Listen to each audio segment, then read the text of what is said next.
Hey guys, so here we are to try out this new game from Paradox Interactive, Tyranny.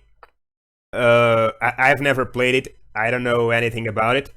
So just to say that what I heard is that it's a game in the line of Pillars of Eternity, a previous work from Paradox, an isometric RPG, old school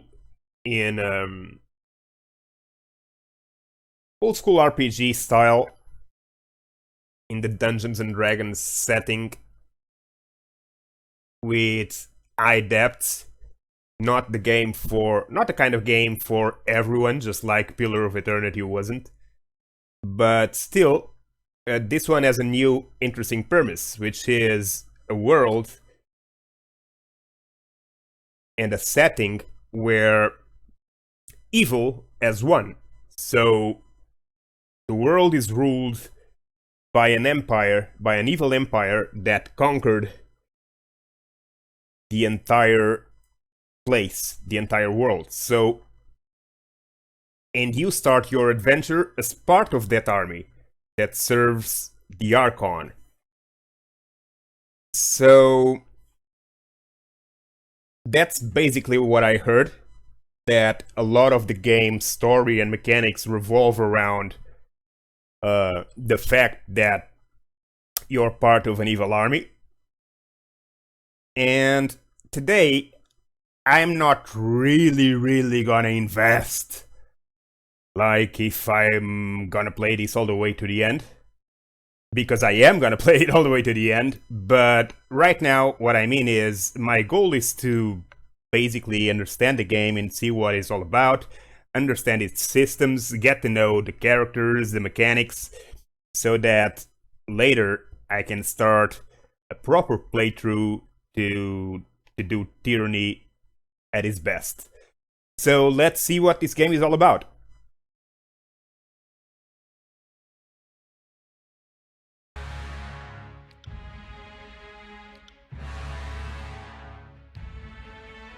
Okay, game settings. Story mode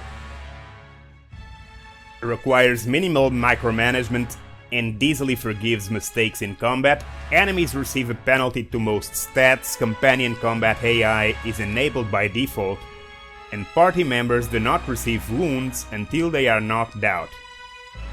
Okay, normal mode requires strategy and efficiency, but forgives a few mistakes in combat. Companion combat AI is enabled by default. Okay, hard difficulty. The hard difficulty is suited for veteran players in isometric RPGs, such as Pillars of Eternity, who are looking for a challenge. Survival requires micromanagement and optimization of stats through items, spells, and abilities. Enemy AI is more efficient and uses abilities more frequently. And Path of the Damned. Difficulty. Enemies receive a bonus to most stats, have the most efficient AI, and will very frequently use abilities. Party members take more wounds during combat and when being knocked out. This difficulty level can only be chosen when starting a new game. And then, in each of them, you have Expert Mode. Expert Mode disables a number of helper features in the game.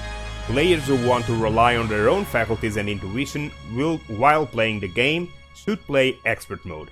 This option is selected when you start a new game, it cannot be enabled in-game, and if disabled, cannot be re-enabled in that game. I really wish I knew a little bit more about what this Expert Mode is. This is very vague, disables a number of helper features in the game. So what helper features? What am I disabling by activating Expert Mode? It's a little bit too vague. Players who want to rely on their own faculties and intuition. Yeah, I want to rely on my own faculties and intuition, thank you very much. I don't want the game to autoplay itself, but it would be preferable to know exactly what am I activating or deactivating by activating expert mode. So Trial of Iron, I expect it to be Iron Man. In Trial of Iron, if Trial of Iron is enabled, only one save slot is permitted. If your party is defeated, the game ends, your save is lost, and you must start again. Recommended only for those who seek a greater challenge. This can only be modified when starting a new game. So, of course I'm not gonna do Iron Man right away. But expert mode, well, I'm not, because it's like I said, my interest is to understand the mechanics, so I wanna leave the helper features hoping that it will give me a proper tutorial or information about those features instead of just activating them and keeping them hidden for me and I don't even know that they are there. So let's see how that goes. Let's do it in, I don't know, normal or hard. Enemy AI more efficient, okay. Companion combat AI is enabled by default, but I don't want it enabled.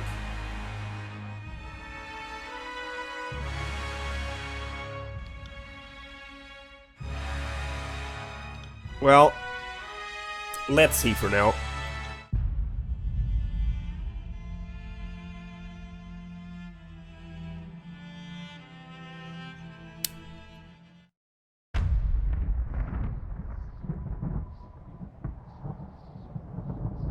For over 400 years, the armies of Kyros the Overlord have swept across the known world. All who stood against them fell before their might. Even the Archons, women and men of immense power, were forced to kneel, chained to the Overlord's will. Now Kyros' final conquest has come to our corner of the world, and two of the Overlord's armies compete for the honor of taking our lands. The elite disfavored, and the teeming horde of the Scarlet Chorus. The voices of Nerat, spy master and archon of secrets, guides the fierce and undisciplined masses of the Scarlet Chorus. With each battle, the Scarlet Chorus grows stronger, as the defeated are given a simple choice: serve or die. Graven Ash, Archon of War and the Overlord's most loyal general, leads the disfavored. Though small in number, Kyros' ironclad legion has never met true defeat in open battle. Watching over the two generals is Tyranny, the Adjudicator, Archon of Justice, eldest of Kyros' minions.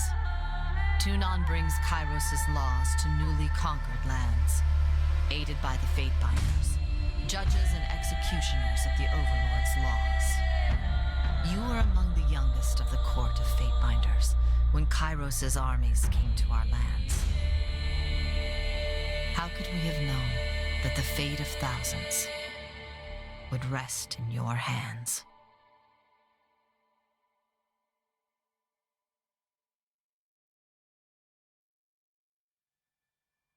Well, you should have known, because I'm the hero. And if I'm the hero, I will always have thousands of lives in my hands. Without me, there wouldn't even be a story in the first place.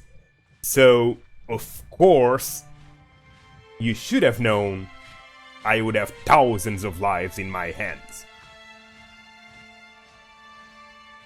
Well, we want to be an idiot with an idiot body to look well with his idiot face, because he's got an idiotic face. It looks very idiotic. True, sideways doesn't look so bad, but like this, it's really an idiotic face. You're too yellow for my taste. You're too black for my taste. You're too white for my taste. Do we have pink somewhere? Okay.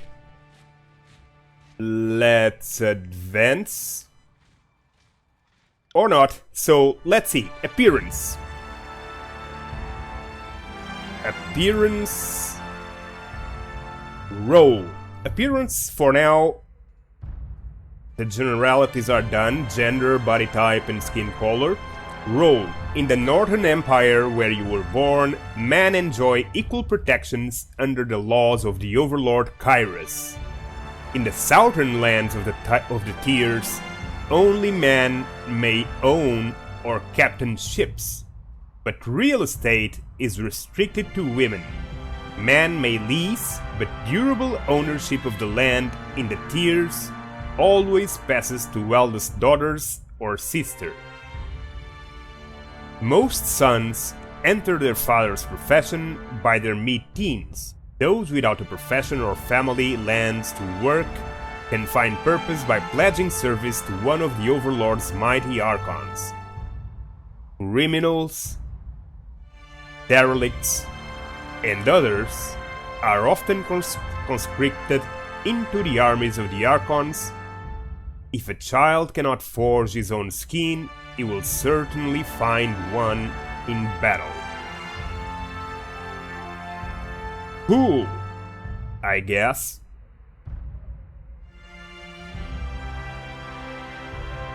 And... okay, so...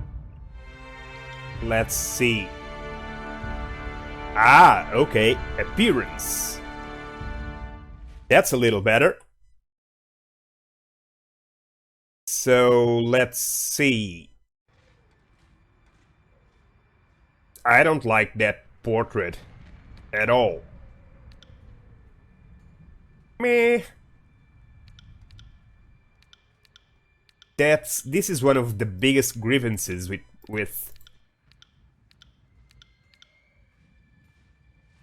old school isometric RPGs, is the portrait always being predefined and ridiculously different from whatever build you may do cosmetically.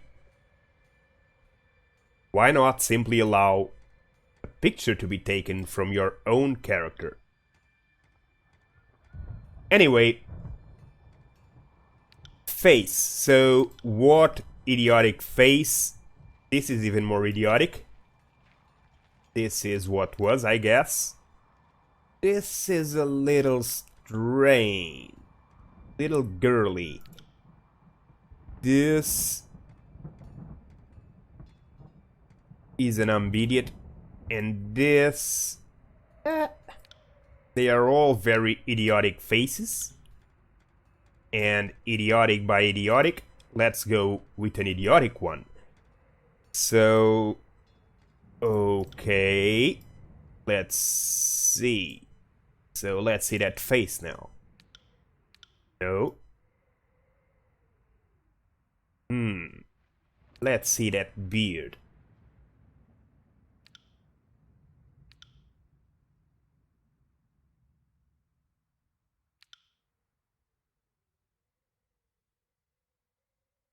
Nope. Let's see. Ooh. I like that. No, I don't like that much. Let me see that hair again. Ooh. Can I do a Elvis?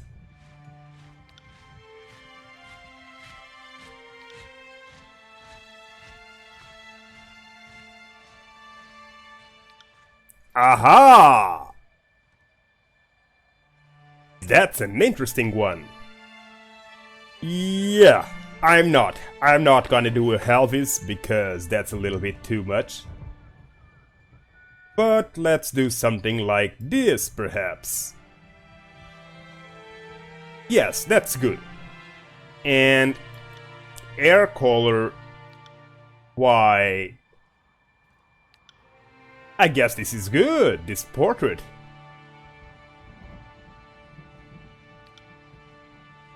But I guess it better not have a mustache.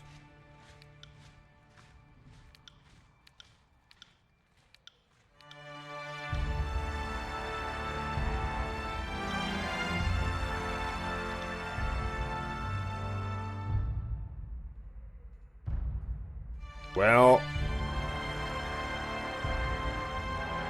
maybe it should. Nah, it would be preferable just like this or this. Yeah, this one. This one is good. Yep. And voice. Ah, got it. I'm injured, tired. Let's rest. Interesting. To battle! Interesting. Ha ha.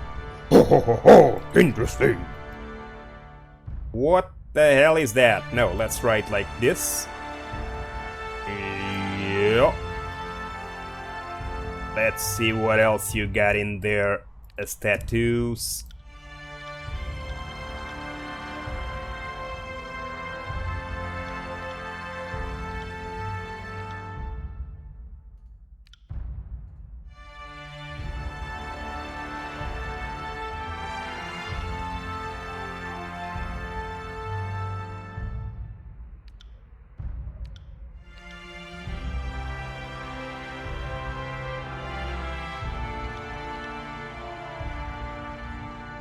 Yeah, I guess you're going like that. And let's see the other way around. How would that be? Nah, I'd rather have it like this. Okay.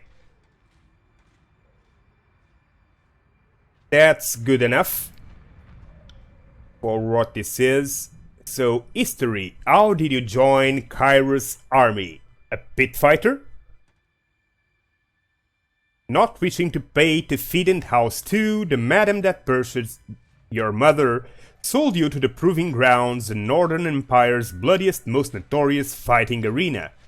Given only enough training to assure the show isn't over too soon, your natural prowess and survival instinct led you to one victory after another. There was no elegant swordplay, no formalized duels, just brutal melee and the stench of blood, shit, and bronze with each day gruesome necessities. It is said that any fighter that slays a dozen others in the grand melee is given its freedom. But in 300 years, only 3 warriors have ever walked away from the proving grounds. When the closing horn sounded and 13 corpses lay about your feet, you became the 4th to be granted freedom to thunderous applause. But this autonomy was short-lived. Within days, word of your accomplishment made its way to the Archon of Justice. Enter. When the leader of your home village spoke out of turn one time too many, agents of the Overlord put the whole village to the torch to contain the spread of insubordination. The Bounding Viper tribe came across the smoking ruins of your village, and when the beast's matriarch found you frozen but unafraid, the mighty leader took you and raised you with the protection of her tribe. You lived for years with these wild beastmen in their migratory homes throughout the mountains, but the Bounding Vipers were a dying breed. Each long winter took a greater toll than the last, and once the dwindling tribe was too weak to defend its lands, its favored soldiers came to dispense the ravenous scavengers your tribe had become. Finding a human amongst the wild tribe, the disfavored soldiers made a point of taking you alive. News of the wild child of the north eventually spread to the Archon of Justice, and he ordered you released from captivity and delivered unto his court. Okay, Guild Apprentice, I guess this is the mage, deeply proud of your intelligence, your fathers knew you were too smart, struck a bargain with the 7-tree guild, small magical order, to teach you letters, numbers and magic if you proved capable. For several years you learned much from the mages, mastering reading and writing faster than the rest, eventually learning the basics for mystic theory and spellcraft. Your magical studies came to an abrupt halt when the voices of Nerat, Archon of Secrets, deemed the guilds as a peacetime distraction that must be disbanded for the upcoming war, its mages assigned to proper armies. While your peers went on to other guilds, your mind was seen as too valuable to be wasted on the armies. Instead, your life was claimed by Tunon, Archon of Justice. Then we have the Noble Scion. Born to noble parents, you were groomed for leadership, blah blah blah, letters, history, rhetoric. You were expected to grow up quickly and bear the honor of shepherding others through prosperity and war. When your parents came under accusation of sedition, you were sent to the court of Tunon, Archon of Justice, to defend your family's actions. Your parents were found guilty. Their sentence, the dissolution of the President's estate. Eloquently pleading your own ignorance of your family's actions, you negotiated your most important deal yet. Immunity from the crimes of your family for the simple cost of swearing fealty to the Archon himself. And so long as you remain in good standing, your family just might be allowed to live. Soldier. Unable to settle the year's accounts with grain, your parents offered you as a tie to the Overlord instead. Seeing your first battles as a child, you've known all your life how to fight, how to stay calm at the sight of blood and disembowelment, and how to rely on your fellow warriors. Deemed smarter than the average healer, you were groomed for command and given an education in letters and numbers. With rumors of war, it seemed recruitment into the Sacred Legion would be the obvious match for your skills, but the Archon of Justice is known to say that good iron is not used for swords and good minds are not used for soldiers.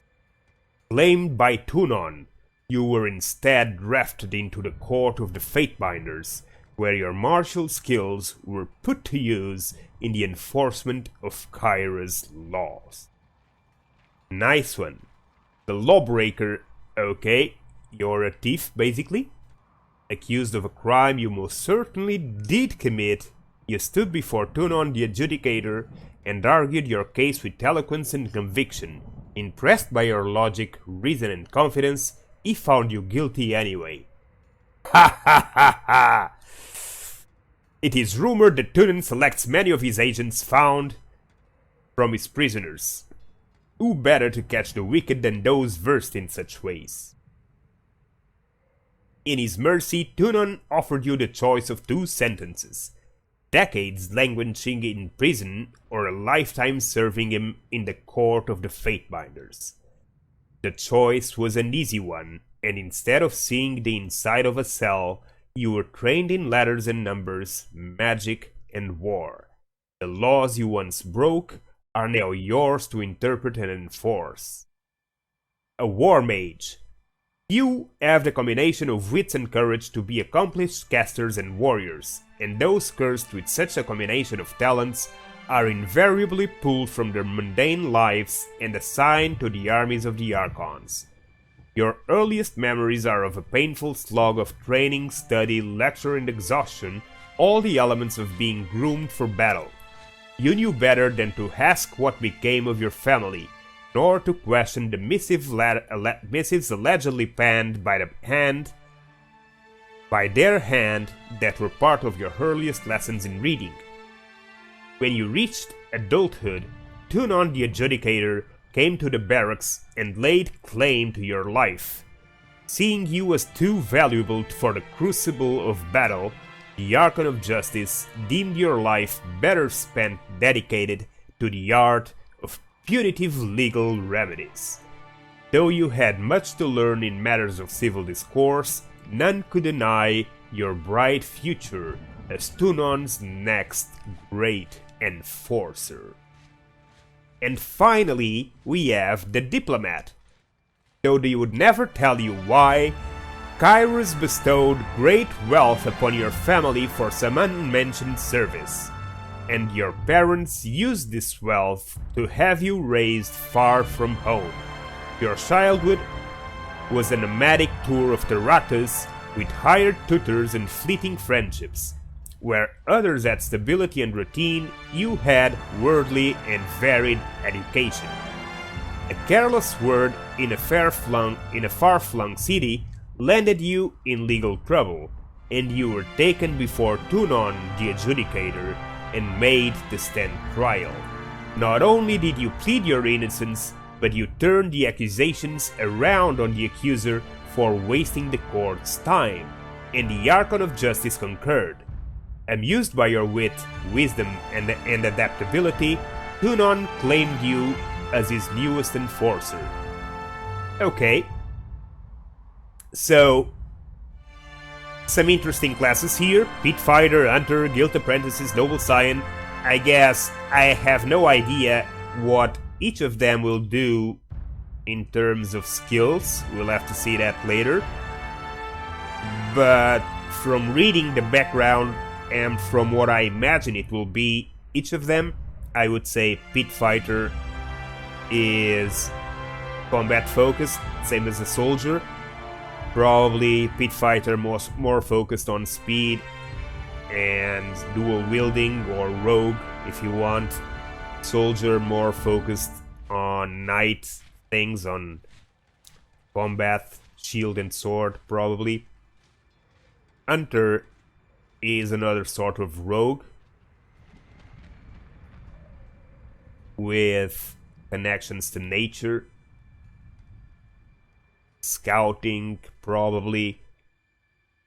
Medicines, naturals, herbs, things like that. Lawbreaker is a thief. Sneaking, stealing, lockpicking, things like that should be quite around his alley. Guild Apprentice is a mage, a pure mage. A Noble Scion is a noble, so he's probably the knight, so to say. Soldier is a soldier. A War Mage, yeah, it's a combination, is a mixed class, more than likely. Mage and soldier probably. And Diplomat probably also focused on social skills, leadership, convincing and things like that. Well, I guess I've got to go with the War Mage. Just, I'll say that the classes that attract me the most from what I've seen so far, and considering that I'm doing this blind, I have no idea what each of these classes actually mean in terms of skills. From the backstories, the characters that interest me the most would be Pit Fighter, Hunter, War Mage, Lawbreaker, and Diplomat. I'm a bit sick of Soldier, Guild Apprentice, and Noble Scion, which are the basics. The basic Mage, the basic Knight, the basic Soldier. Probably the Hunter is also the basic Rogue, so Pit Fighter, Lawbreaker, War Mage, and Diplomat be my first go-to choices, considering they are the most unusual, but only for that, no actual other reason. So let's advance. I'm gonna be a War Mage, yes. Primary expertise. You were trained in the following combat style. So my primary combat skill, considering I'm a War Mage, not simply a mage, which is to say that I'm a Battle Mage or Combat Sorcerer, I would say that my primary expertise should not be magic and should instead be a martial combat. Something like Sword and Shield or Greatsword or Short Bow, even though Short Bow would make him a completely ranged character. And for that you might as well go Mage. Shock spells, unarmed attacks. Okay, so one of these three, one of these four. I guess I'm gonna go dual wielding for now. I should probably go sword and shield because I'm gonna regret not having a shield, but let's see the skills. Shield slam, sunder, arc shot, obble, sunder, cleave, flurry of blows, slice. Okay, let's risk the dual wielding with flurry of blows.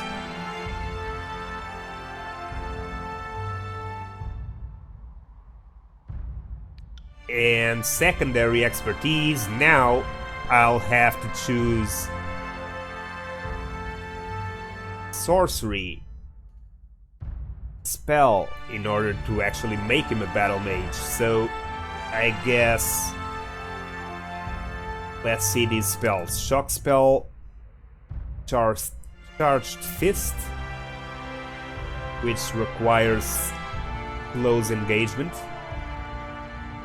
8 meters push, range 2 meters, okay. Bigger spells. 2 vitality for 45 seconds, 2 might for 45 seconds, 2 meters. Also, atrophy spells. Touch of atrophy, 2 meters range, -3 might, -3 vitality. Okay. And frost spells. Frozen grasp. Frozen affliction for 12 seconds, range 2 meters, and envelope a target in harsh winter cold, leaving them frozen for a time. I'm gonna go with frost spell for now. Like I said, I'm just checking what this is in terms of mechanics. This is not actually gonna be my main playthrough, so to speak. So, character colors. Wait a second. Okay, character colors, let's see it. Skills. Oh, okay, skills. Control Frost, Magic Staff, +1, Lore +5, Dual Wield +6, Parry 5, Athletics 5, Subterfuge 3.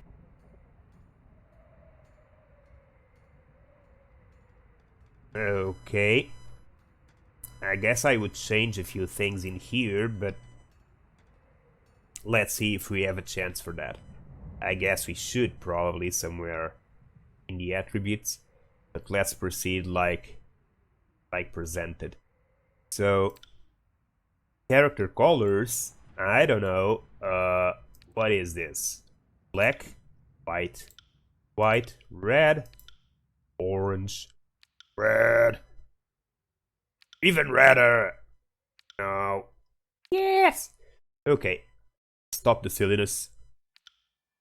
Let's see. Ooh, I don't like those pants. They are very, very ugly. Why all black? Let's see.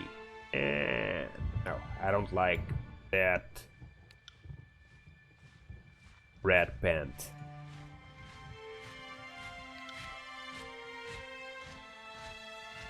Yes, I guess you can go like that. And banner customization. Well, considering... what? Why doesn't the symbol change in your armor? I mean... I have that symbol here, but why doesn't it change in the armor? Would be cooler. Let's see. I don't know. A banner... Sure, I'll pick a banner. Okay, this one. It's picked. Now what? Red? Red. Red. Reddish. Even reddish. Yeah. This is great. Okay. So, name. Name. This will be... Vidiks. Vidiks.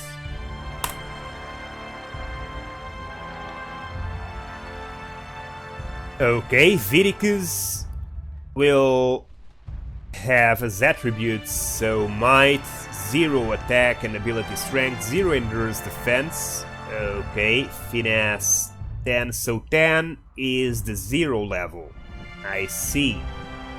So if I remove points, yeah, I lose 5% bonus health per point and 3 will defense per point in vitality. So, okay, that gives us the first sense of what these attribute points are worth in character terms. I guess... well, I guess I'm doing a battle mage with dual wielding. I'm gonna need quickness, finesse, wits. I don't know if might is needed.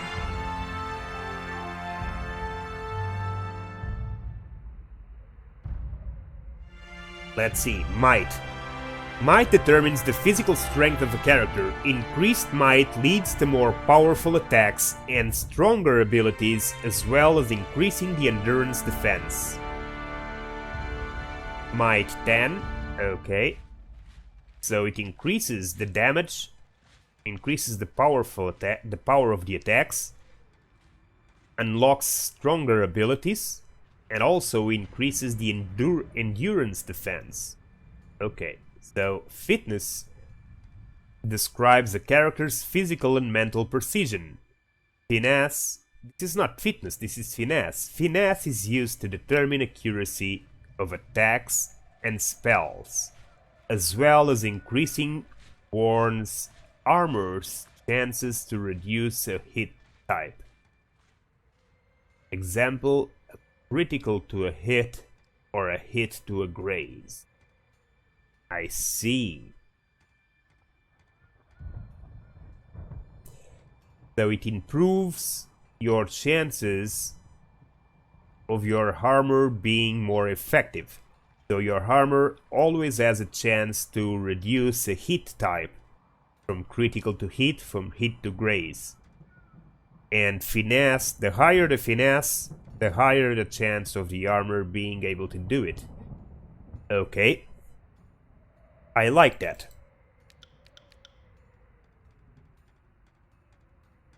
No, not 14.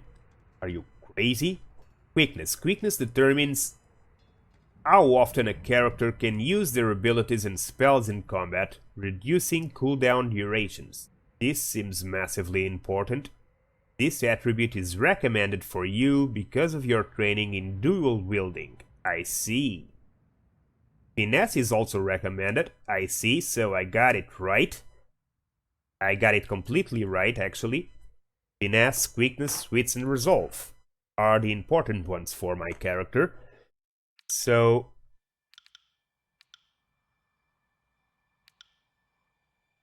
and let's reduce one of each in here. -3 attack and ability strength. -5 bonus health. -10 bonus health.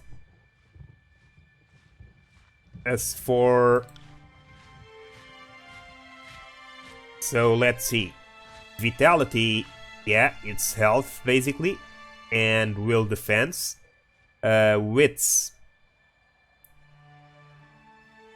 Wits attribute describes a character's mental acuity, their ability to observe their environment and pick up on clues. Okay. Wits is used to increase spell strength as well as increase the magic defense. Okay. So, helps with scouting and helps with spell strength and defense. Okay. I guess that's important for my character. And resolve determines a character's ability to endure a physical and mental challenges. Resolve is the primary attribute used to derive the endurance, will, and magic defenses. It also increases the duration of afflictions applied by the character.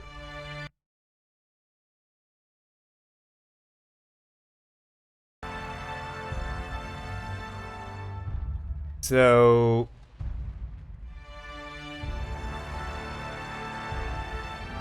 Endurance, will, and magic defense. Okay, I guess.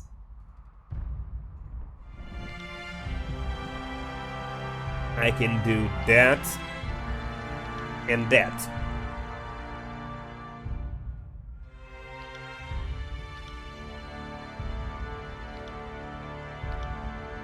Okay, I'm gonna risk it like this.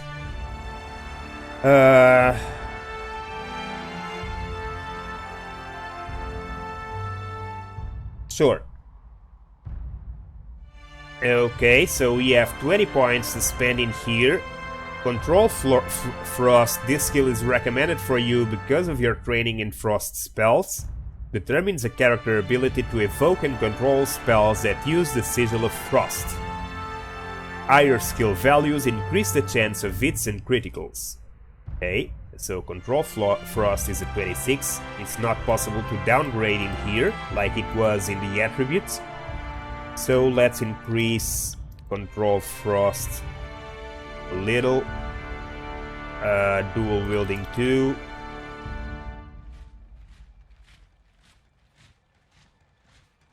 Let's improve.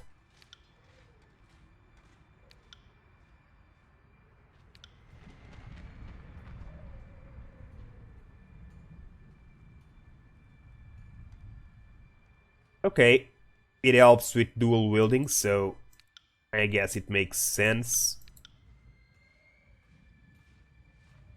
Parry 2. I mean, they basically recommend all the support skills with the exception of dodge, which is my go-to skill. So, oh well.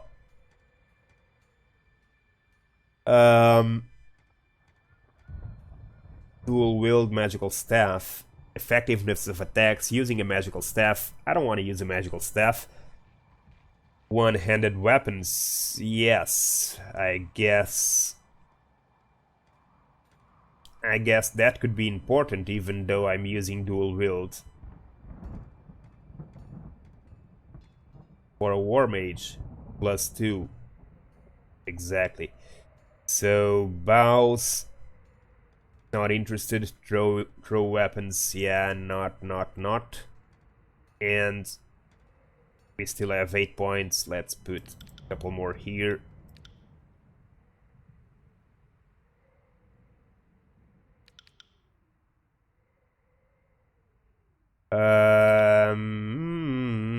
I'm spreading too much.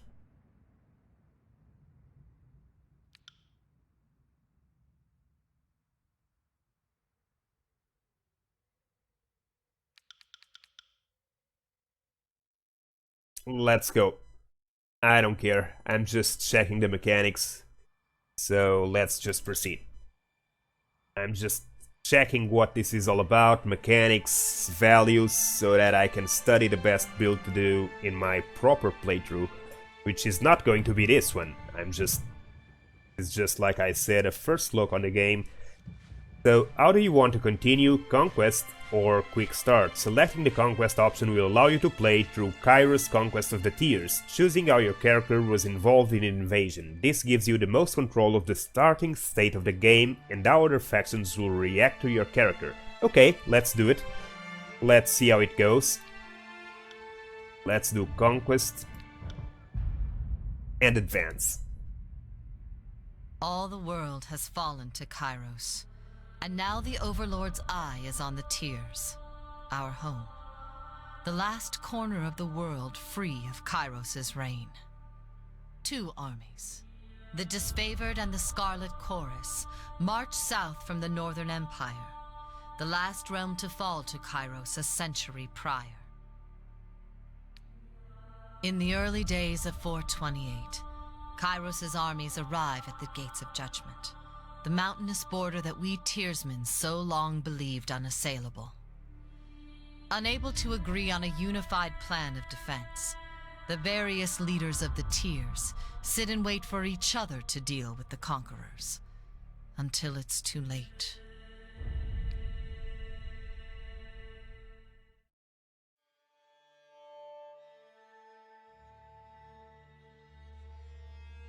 Conquest. During the conquest, you will decide your character's actions during Kyros' invasion of the Tiers, shaping the world through which you will adventure over the course of the game. Each choice you make affects your character and how major factions of the Tiers respond to you. Your decisions matter, choose wisely. Okay. 428, Year 1 of Kyros' Conquest.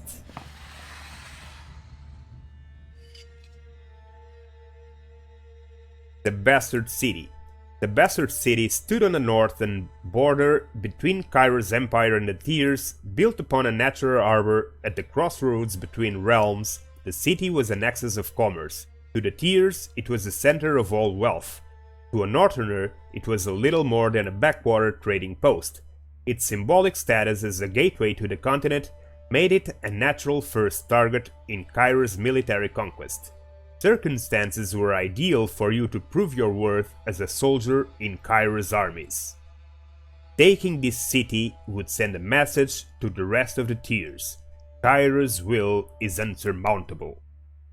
Okay. Select a token on the map to begin. Infiltrate the Tiers. Both armies sent their forces to prepare the way. Or Gates of Judgment. In the first major engagement of the war, Kyros' armies crossed the mountains and established a foothold. So what? Am I supposed to choose one? Can I take... Is there a difference which one I do first? Let's see. Join battle along the disfavored, join battle alongside the Scarlet Chorus. Gates of Judgment. The armies of Kyros took the battle of the Gates of Judgment, trumpeting the opening call of the conquest of the Tiers. The two armies brought their distinctive sense of order and chaos to the assault. You went to battle alongside the armies whose approach best suited your strengths. So, along the disfavored or along the Scarlet Chorus?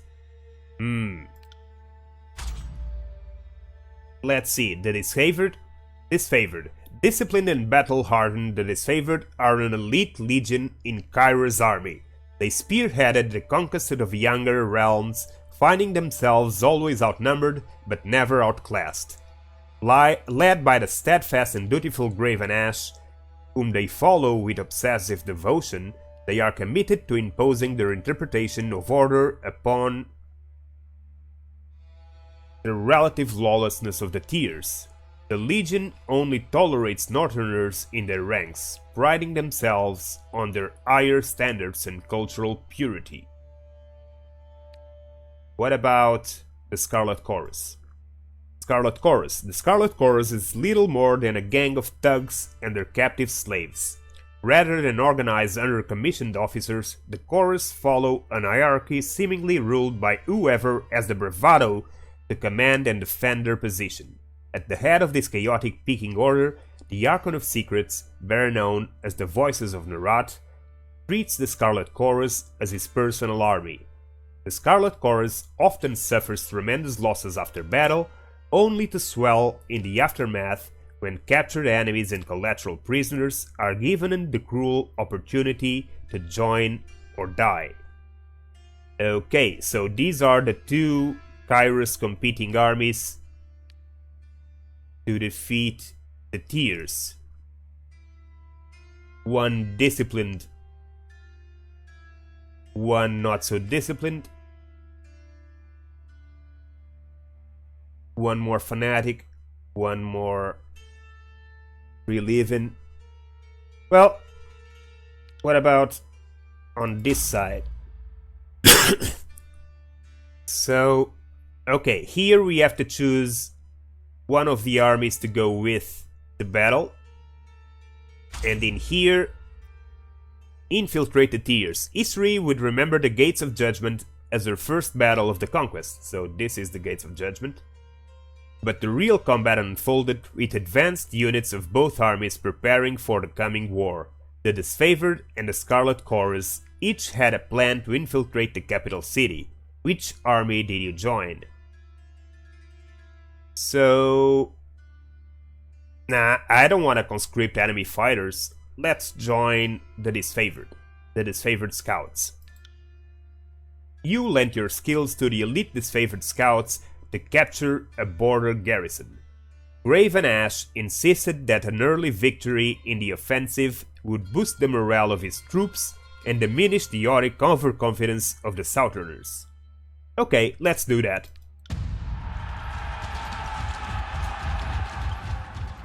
The Oathbound scouts identified a modest border defense and collaborated on an organized attack that would leave the enemy uncoordinated and cut off from aid. You oversaw the preparations and offered your opinions on the strategy. When the clashing of swords and spears fell to silence, followed by the cheering of disfavored scouts, you were the least surprised. Nice. Oh, okay, so we could only choose one. I see, so that's how we're shaping the story. That's interesting. So let's see now. Containing the fire, the Bastard City resident fire mages threatened the first leg of the conquest. Kyros' forces put a stop to their unchecked power. And the other, Inside Agent. You found an ally within the city to prepare the way for the approaching armies. So, your fiercest opponents in the Bastard City were the mages of the School of the Wild Breath. Too barbaric to use their power responsibly, the unbridled practitioners needed to be stopped. How did you trick the hot-tempered mages into their own undoing? Lure them to a disfavored ambush? A meeting with the voices of Nerat. What about the other one? Inside Agent. With the border garrison captured by your disfavored allies, you traveled ahead of Kyros' armies and lurked in the shadows of the Bastard City. You decided that converting one of the locals to Kyros' side would help bring the city to his knees. After all, corruption starts from within. A well-informed guard captain, a fast-talking smuggler. I don't know. What could be the best course of action? I guess there isn't a best course of action. Either way is good. You're just basically choosing your story, I guess. Containing the fire mages or bribing and corrupting the defenses from within. Let's do that. So let's bribe a well-informed guard captain. You enlisted a bitter captain of the guard to sell military secrets to the disfavored. Better that Kyros' forces march to their next inevitable victory well-informed.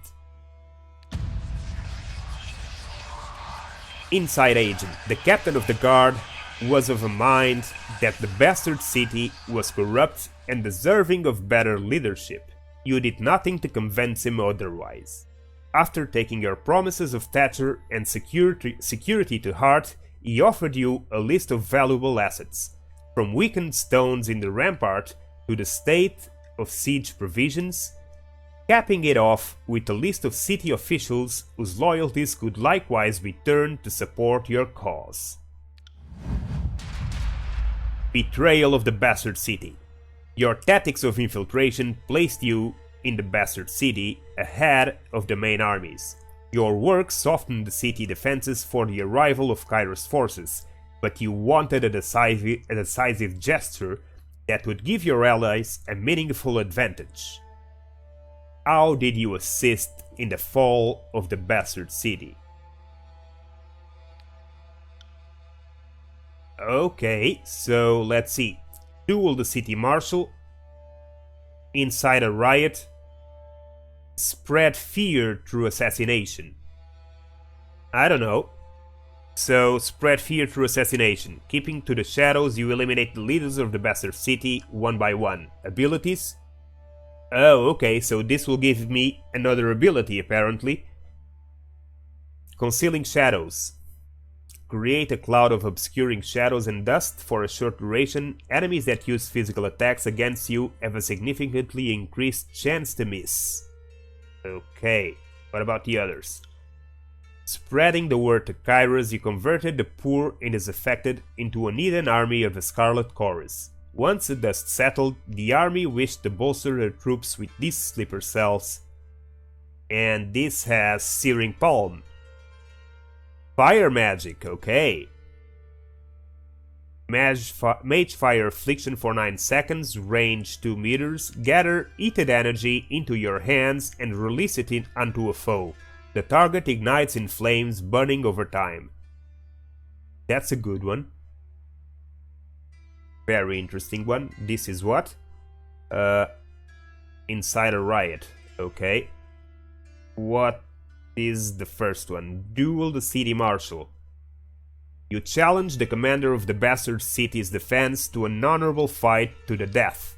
The disfavored wish to spare soldier lives for the battles ahead and civilian lives for occupation.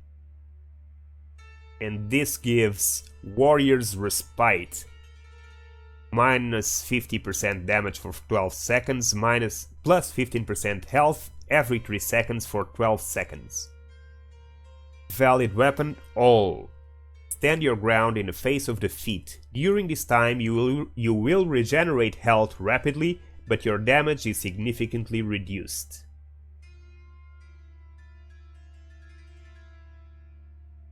Attack skills, athletics.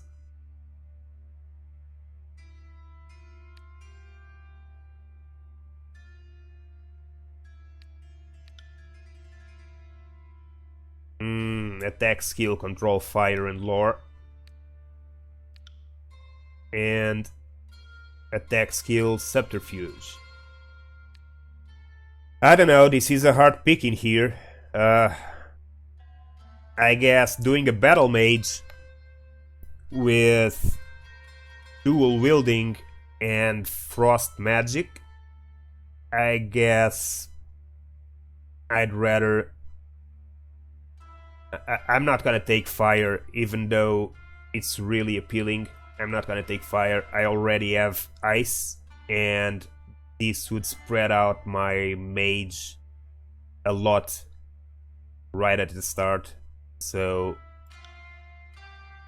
I think I'm gonna go with Warrior's Respite to increase a little survivability to the character, since I downgraded it with the skills, and we'll see how it goes later.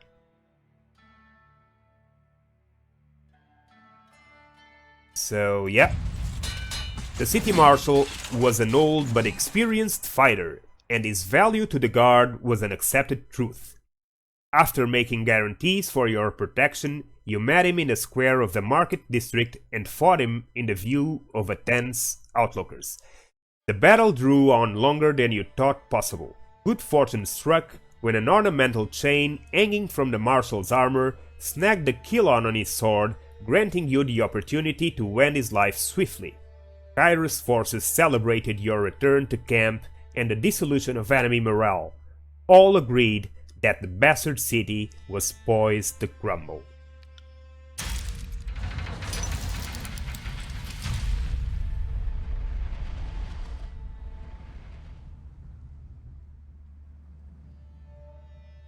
The Bastard City settled into a new state of normalcy, with every tower displaying Kyros' banner. Your name was whispered alongside rumors of a decorated career to come. The armies divided in two fronts and migrated south. Tunon sent word that you were to join the next frontier of Kyros' conquest, either as judge and overseer of the settlement of Latian's Crossing, or as a war advisor with the armies advancing into the realms of Apex. You may choose only one of these locations, so Apex and Latian's Crossing, so Apex and Latian's Crossing. Okay, Apex. The troops of the mountain realm of the Apex stood idle in the safety of their valley, biding their time as their neighbors in the Bastard tier fell. In the second year of the war, a joint force of the Disfavored and the Scarlet Chorus crossed over the mountain to take control of the tier's central valley. or Latian's Crossing. Deposits of iron made the settlement of Latian's Crossing a strategic war asset. Kyros sent the forge-bound smith mages of exceptional skill to establish a flow of weapons. Tunon the Adjudicator sent one of his Fatebinders to ensure the enforcement of Kyros' law. Well, where should we go? Apex or Latian's Crossing? I guess so. We came out from here. Latian's Crossing is here. Apex is here. Central Valley. These are resources, strategic war assets. But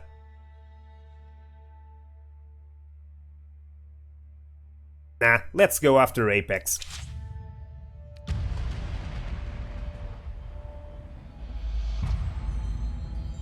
Year 2 of Kyros Conquest, 429. Ooh, a bit too late. So great, why do you think I should go Lethians? What's the difference? Have you done it? Apex. The mountain nation of Apex, ruled for generations by the queens of Ausvenrian, stood at the heart of the Tiers. No army could bypass the landlocked realm without leaving their flanks exposed to attack. By the second year of the war, the Disfavored and Scarlet Chorus had pushed deep into the Tiers. Elements of both armies were dispatched to conquer Apex. Tunon assigned you to accompany them, tasked with bringing Kyros' law to the territory as well as keeping an eye on both armies. Oh, okay, haha. Well, yeah, it also sounded better for me, sounded a little more interesting than simply attacking a fortress, but somehow Apex seemed more straightforward, and that's exactly why I chose it, because I need to consider I am in an evil army, so interesting may sometimes get me in trouble. I don't know, I'm just guessing, but we'll see how it goes. So, Apex, Denial of Strength, a new school of mages presented problems and opportunities.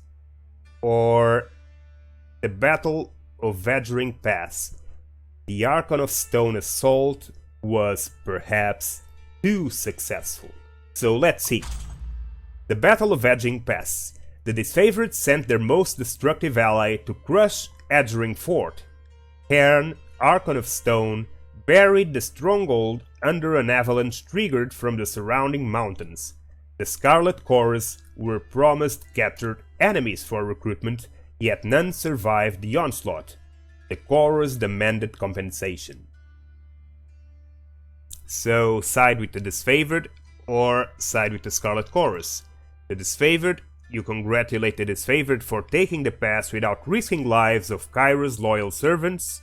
At this stage of the campaign, it was vital to use any advantage that would mitigate ally losses. Or you upheld the Scarlet Chorus claim and demanded that the youngest Disfavored scouts join the Chorus to settle the debt. Ooh, so a dispute among our two armies. So what's on the other side? Denial of Strength. A school of water mages loyal to the Tiersmen posed a substantial threat. The Disfavored wished to annihilate the school, while the Scarlet Chorus insisted on capturing the mages wishing to learn of their craft. Another dispute among armies. So, slaughter the mages or capture the mages. You sided with the Scarlet Chorus, ordering the mages' elders taken alive for interrogation, or you sided with the Disfavored. All mages had a chance to surrender before the war, and trying to capture the enemy would lead to needless losses. Well, yeah, but it would also give you water mages. I don't know. I don't even know if that makes a difference. Yeah, I'm gonna capture the mages. You're right. I think there may be something to gain from that. I'm gonna risk it. Denial of Strength. Though countless lives were lost taking the mages into custody, the Scarlet Chorus praised your name as they dragged the beaten elders of the School of the Voices of Nerat's tent. As a wave of screams and incoherent pleas reached their crescendo, the Scarlet Chorus soldiers outside cheered for their Archon. The disfavored adjourned to their camp in grim silence, claiming the chorus lacked the will and desire to fully wipe out all traces of the enemy school. Okay. Expected. And then, Captive Captain. Kyros forces debated over the fate of an enemy captain, or poisoning the well. Poor communication led to the gruesome death of disfavored scouts. Poisoning the well. Hoping to break the siege, Scarlet Chorus agents poisoned the Apex water supply in secret. Days later, uninformed disfavored scouts died of illness. Outraged by the failure of communication, the disfavored demanded that the Chorus agents be turned over to them for punishment. Punish the saboteurs, or deny the charges. You deny the complaint, tragedies happen in war, and the act was not targeted with intent at the disfavored. The reality was more honest than the satisfaction the disfavored so wanted. Well, you upheld the charges, ordering the Scarlet Chorus agents delivered to the disfavored. Justice would be served, but at the risk of seeding discontent between the two armies. I don't like this. Let's see the other one. A Captive Captain. When Kyros forces captured a celebrated enemy hero, the armies bickered over his fate. The disfavored wanted him set free to convince his peers of Kyros' mercy. The Scarlet Chorus wanted him flayed and staked as an example. Ouch. So, I don't know, I want to free him. Although, considering I'm in an evil army, that may have consequences. But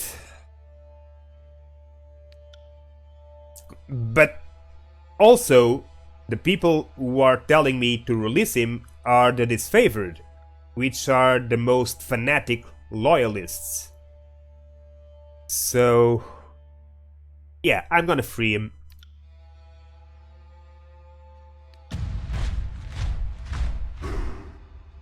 Shocked by your clemency, the enemy captain vowed to deliver his message in full, and paid his respects before departing for his encampment.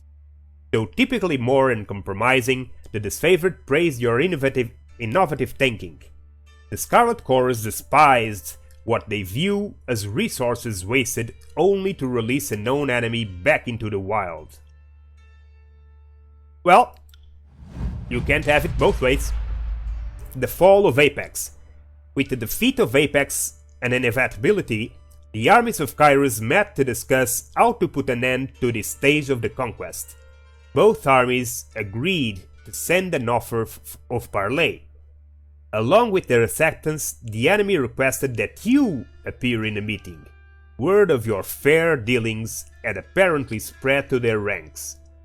How did you orchestrate the surrender of the realm of Apex? So let's see. The fall of Apex. Negotiate surrender or challenge the queen. Ouch, I don't know. Through days of mediation, you negotiated the surrender of the valley to Kyros' forces, putting an end to the further bloodshed. Or taunting the Queen of Apex into striking you under a banner of truce, you baited the Queen of Apex into a duel and slew her, frightening her vassals into submission. Ha ha ha ha! Well, I don't know, do I really want to frighten them into submission? When I can negotiate after I worked at releasing their hero? I actually think I only have the option to negotiate surrender because I released the hero. Or maybe not, I have no idea what I'm talking about, but makes sense. So, I don't know. You think I should kill her? We are in an evil army. That's true. So, the story is a bit more sneaky this way. Under a banner, taunting the Queen of Apex into striking you under a banner of truce. Ha ha ha ha! You baited the Queen of Apex into a duel and slew her. That's it. That's a little more evil.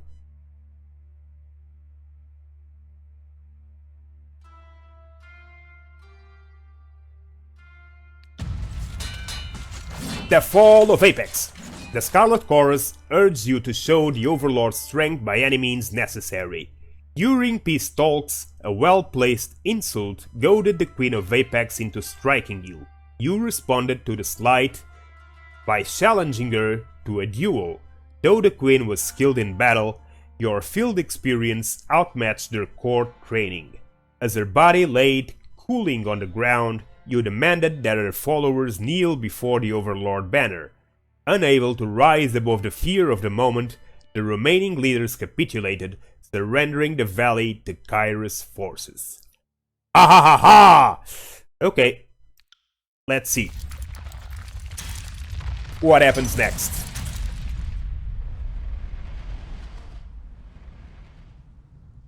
Okay, the land of Apex finally rested in the hands of Kyros' forces. The Scarlet Chorus paused to revel in victory, while the disfavored prepared for the next fight, affording themselves but an evening's rest. Kyros' armies radiated out from the conquered citadel and worked their way across the tiers. The disfavored and Scarlet Chorus aimed to dominate as much territory as possible in the coming year. Your distinguished reputation in Kyros' military left the choice of your next destination yours to make. So you may choose only one of these locations: Azure, Stalwart, or Vellum Citadel. Kyros dispatched the Archon of Stone to subjugate the nation of Azure. So this is the nation of Azure. Or Stalwart. With his easily defended position and rich military tradition, the realm of Stalwart was the most formidable realm in the tiers. Which is... where? Here. Okay, Stalwart. Or the Vellum Citadel. Kyros' conquering gaze fell upon the Vellum Citadel.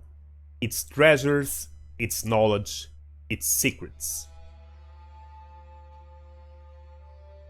And the Citadel is here, right? Yeah. Well, I have no idea where to go, honestly. I guess these guys are the most formidable opponent. Azure, for the picture, seems like a farm place.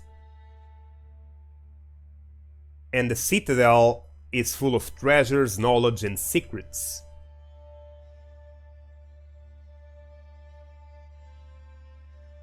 I don't know.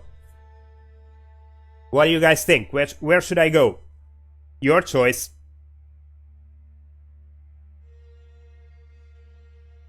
First answer, that's where I go.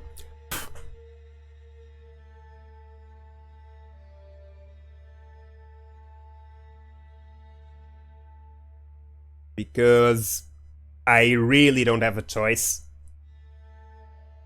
but to decide only one. Honestly, Stalwart seems less interesting, and Citadel seems the most interesting. Yeah, Vellum Citadel, I agree, is the most interesting.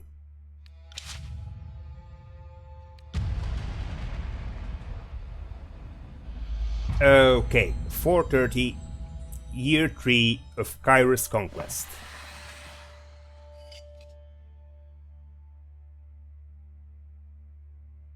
The Vellum Citadel was an archive and library of massive scale. Its inhabitants were known as the School of Ink and Quill, a circle of mages that, centuries ago, carved out their own mountainous refuge on lands unsettled by the other major realms. Legends said that the citadel housed a treasure trove of arcane knowledge. The Overlord spies infiltrated the school and confirmed as much. The time was ripe to send a detachment to the great library fortress and force the scholars to yield to Kyros. Indeed. Let's see how. So, chain of command, a peaceful surrender turned bloody, or songs of ensnarement. Syrian's song ensnared some stealthy sages. Let's see. A detachment of Kyros' armies marched on the Veles citadel, expecting an orderly surrender. As they neared the main gates, a blast of arcane energy struck the commanders dead. Suddenly, the highest-ranking officer alive,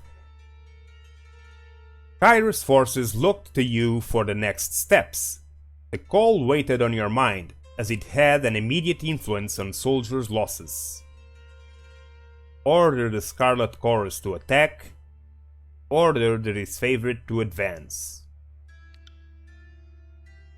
Let's see what happens with each.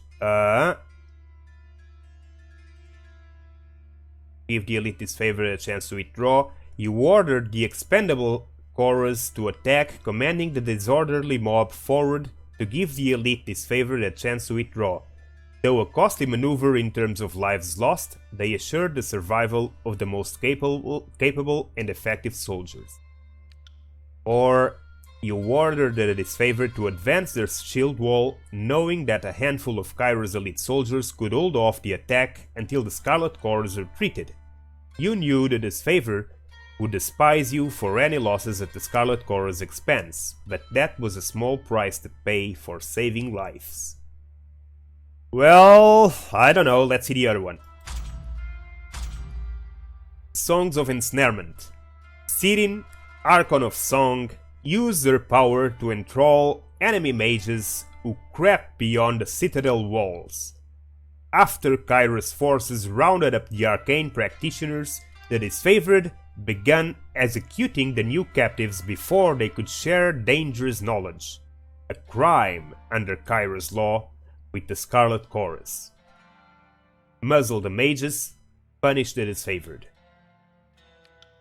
You calm the disfavored with a compromise. The sages' mouths would be bound with iron bridles, preventing them from speaking their forbidden knowledge. Or you punish the disfavored for executing mages bound to the Scarlet Chorus, ordering that several disfavored soldiers be given to the Archon of Song as their personal bodyguard. Wow. Well, none of these has easy choices, but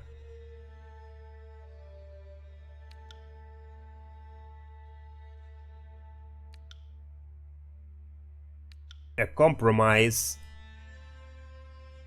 The sages' mouths would be bound with iron bridles, prevent them from speaking. Well, or punish the disfavored for executing mages that were bound to the Scarlet Chorus. They won't like that. They won't like that at all. You calm the disfavored with a compromise.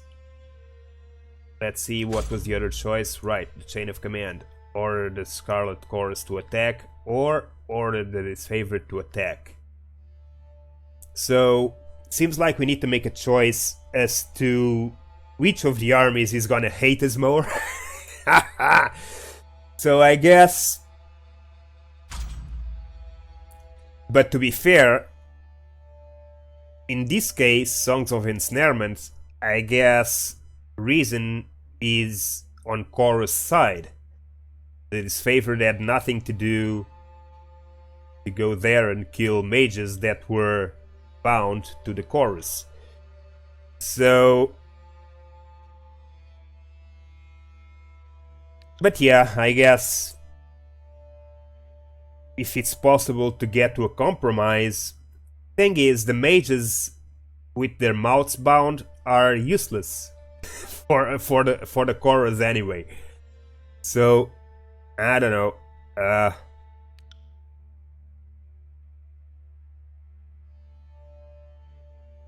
I'm gonna throw the armies into chaos. Now I'm gonna tell the disfavored to give some soldiers as bodyguards to sit in Archon of Song. And they are gonna hate it, and they are gonna hate me for it, and we all hate each other, and we are the best evil army in the world. The wisdom of the sages and knowledge of the Vellum Citadel were too important to silence. The disfavored balked at entering the Archon's service, but your ruling left them with no recourse. Archon Sirin delighted in having new toys to play with, and promptly enthralled her personally guard. You spotted them in camp days later, following their new mistress with wide-eyed devotion. Nice. So, what happened next? Right of command. Sirin composed songs of strength and provoked bloody slaughter. The Archon of Song incited Scarlet Chorus recruits to fight their leaders. Bosses were killed and supplanted left and right. The disfavored demanded an end to the practice for the good of the conquest. Well, the disfavored... Well... I don't want to get into bad shape with the disfavored. Although the Chorus are simply doing their thing. It's their tradition to find new leaders and stronger leaders by throwing their ranks against each other. Just like goblins. So, what's the other clash? The Spy Master's agents? A group of enemy mages surrendered to the disfavored, claiming to be spies loyal to the voices of Nerat. No one in the army could verify the claim. The disfavored readied to interrogate the mages, but the Scarlet Chorus protested, demanding that the prisoners be given to their custody. They couldn't risk the voices of Nerat's secret falling into the wrong hands.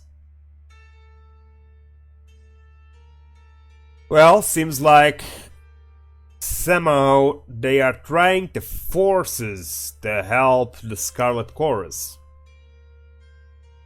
But because I want to throw this all into chaos, I'm gonna do the exact opposite. I'm gonna help the disfavored this time. I don't know how, because they are all very wrong in both of these claims, but the disfavored ready to interrogate the mages.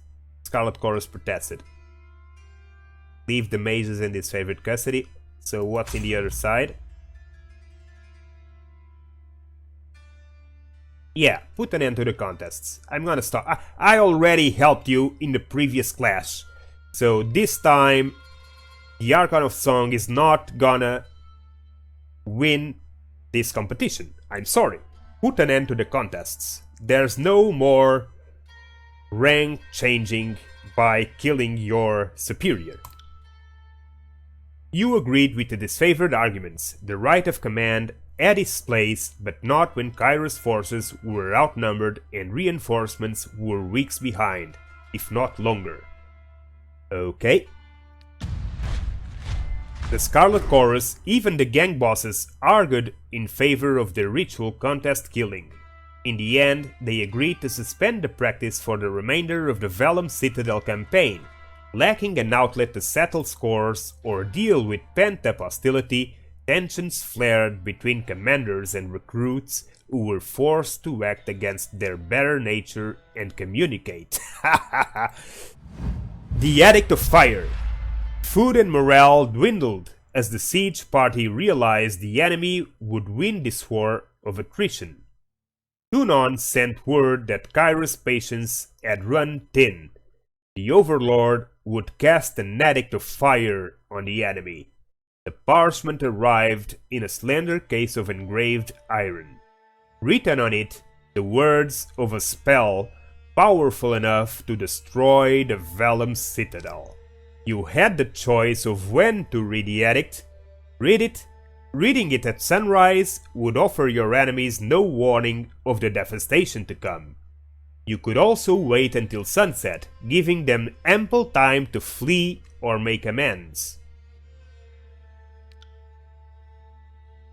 So, give no warning or give 1 day's warning. Opting to give the enemies no quarter, you proclaim the Edict of Fire at the first moment of dawn, granting the enemy no warning of the destruction to come. Though the Kyros insisted your actions doomed their spies, the disfavored applauded your decision. Or give them a day, and claiming they still had spies within the Citadel, the Scarlet Kyros urged you to warn the mages of the Overlord's edict. Granting their request, you met with their enemy under a blue flag of peace and warned them of their doom, giving the Kyros spies and the enemy a chance to run. Well, let's give them a day. I don't like this because this is gonna make the Scarlet Kyros more friendly to me, but it's gonna make the disfavored a lot less friendly to me during the game, I can almost bet. And I was aiming for the opposite. I was aiming to be more in favor with the disfavored and less in favor with the Kyros. But oh well, you gotta do what you gotta do. Let's warn them.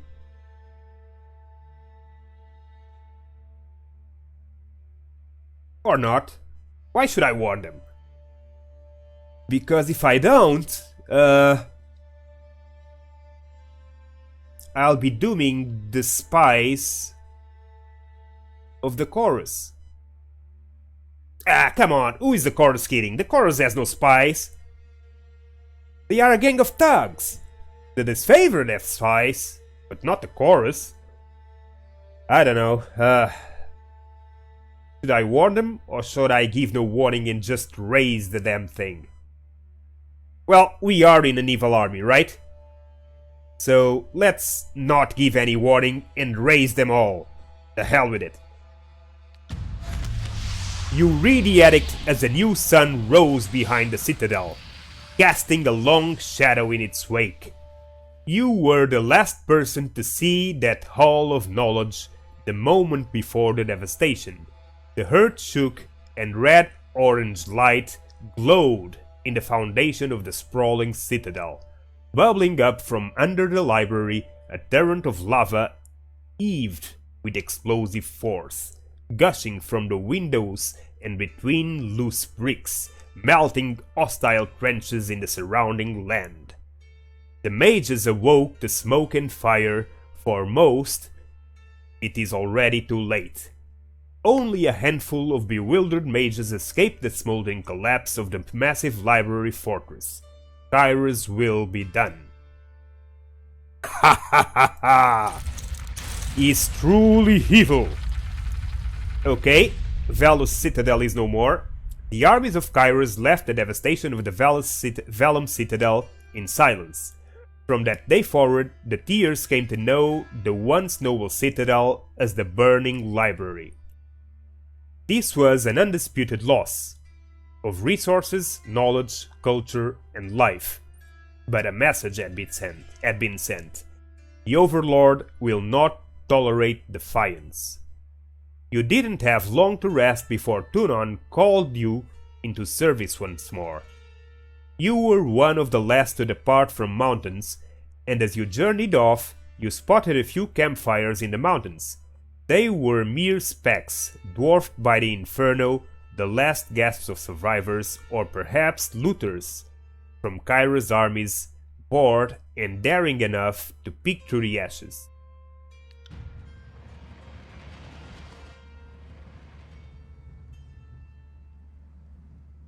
Conquest complete. You have reached the end of Kyros' conquest. Do you want to continue or erase your progress and start over? Of course I want to continue.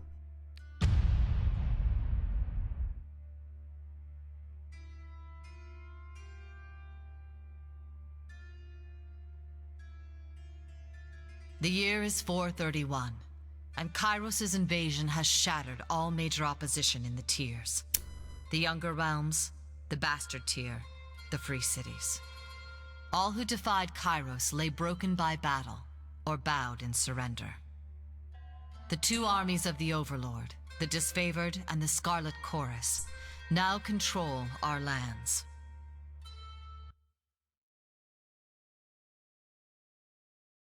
I assume you know that we haven't actually started the game, we are about to start it now, so this was kind of a prologue, a pre-tutorial way to settle the world you're going into by choosing your actions, and that way we also defined how the other factions and how the world perceives us and our character. So I think it was a neat way to start it. Quite original. So let's see where this gets us. But our will is not yet extinguished. Not entirely. In the Valley of Vendrian's Well, those of us unwilling to bow to Kyros have banded together in defiance. Violating an oath of surrender from 2 years prior, we have staged a bloody uprising, murdering the Disfavored and Scarlet Chorus garrison in a midnight assault. With their main forces spread across the tiers, the Disfavored and Scarlet Chorus redeploy to Vendrian's Well to crush the resistance, but months pass with no definitive battle. As disagreement and discord paralyze the Archons, we bide our time and wait for our message of insurrection to spread across the tiers. The Overlord is not amused, and Kyros has one message for the Archons: crush the Oathbreakers or die. Kyros backs this threat with an edict, a magical commandment that can slay all in the valley should the order be ignored. The honor of proclaiming this edict fell to you. Sent across the mountains to Vendrian's Well, you carry the Overlord's edict to read before the Archons. As you finally make your way through the winding mountain passes into the valley, the ground trembles, and Kyros' magic seals the way behind you. You are trapped in Vendrian's Well, with Kyros' armies and the Oathbreakers. The only way to survive is to fulfill the terms of the Overlord's edict, in any way that you can. Okay. So I guess we have our work cut out for us. We need to find a way to defeat these rebels in order to survive, or the edict will kill everyone in the region, including us. So, what are you guys thinking of the game so far?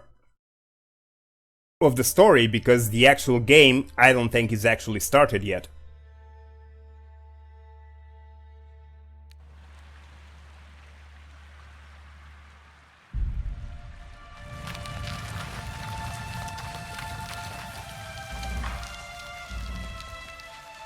Fatebinder Vidiks, I presume, we've been expecting you. Welcome to Terratus. If this is your first visit to the world of Tyranny, watch for these windows to help you become familiar with the game. You can disable tutorial messages at any time from the game options menu. Okay, so here we are.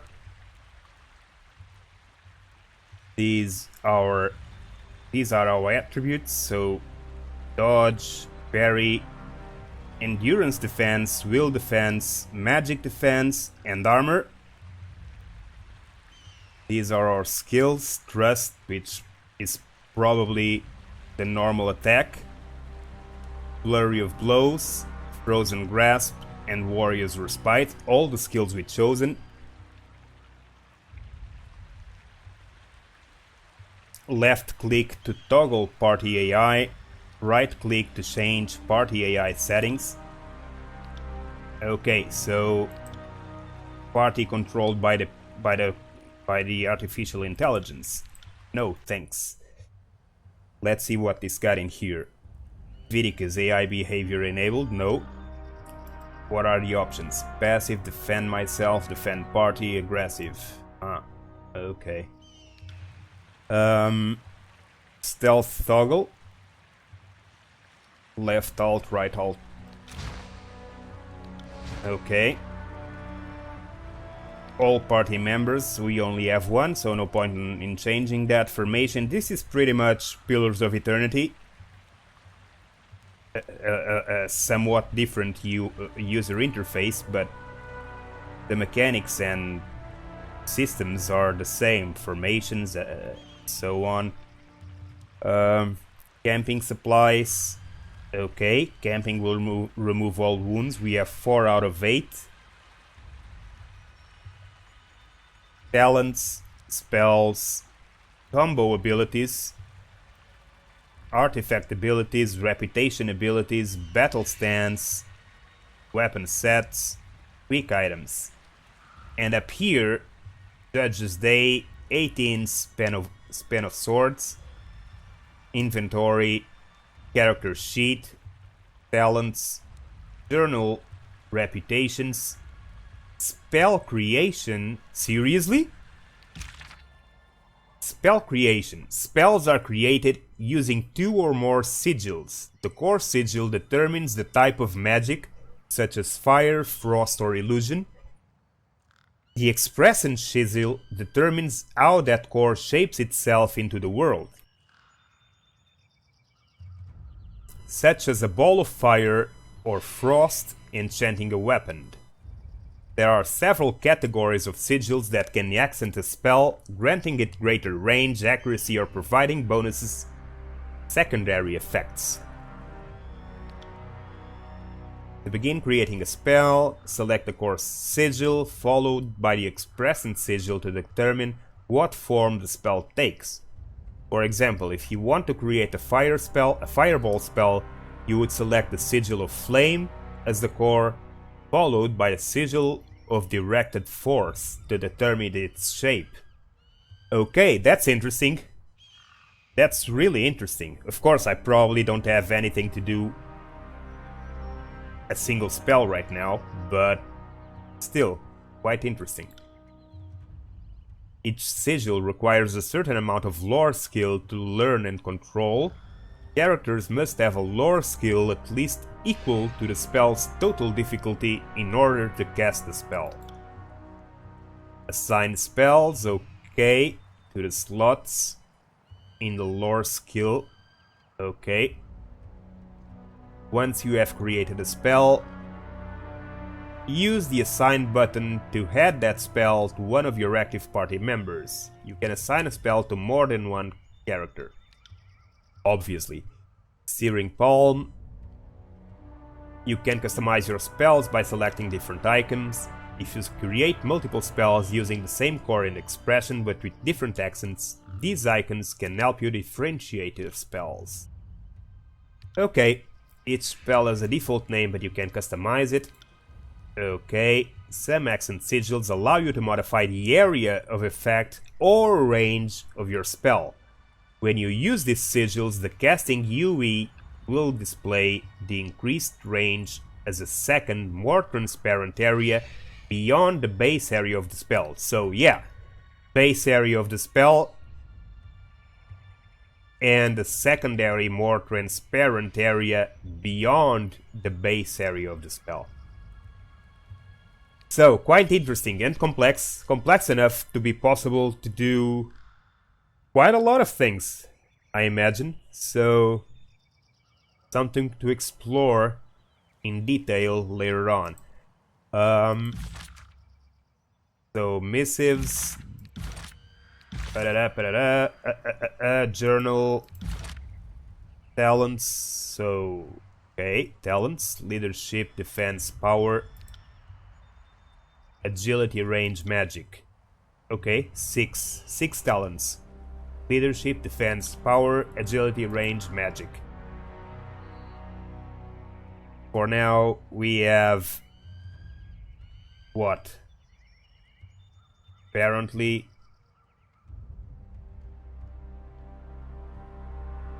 nothing in here. We have in agility, flurry of blows. I guess that's it. Yeah, the other thing I have, it's not a talent probably. Attributes, weapon skills, support skills, magic skills, control frost, subterfuge, athletics. Well, I have to say that I really like the user display a lot more than what we had in Pillars of Eternity. It's more intuitive and it's more it's organized better, so to speak, in order for people to understand exactly what each of these things are.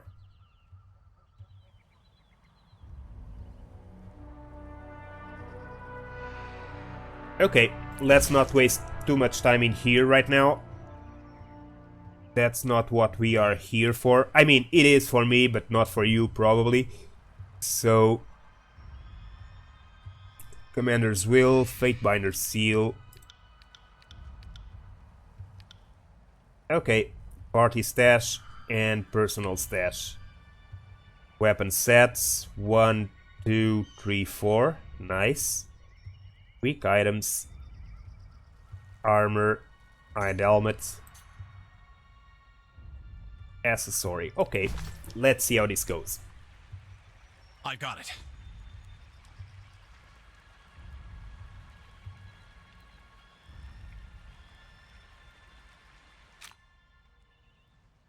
Aurora.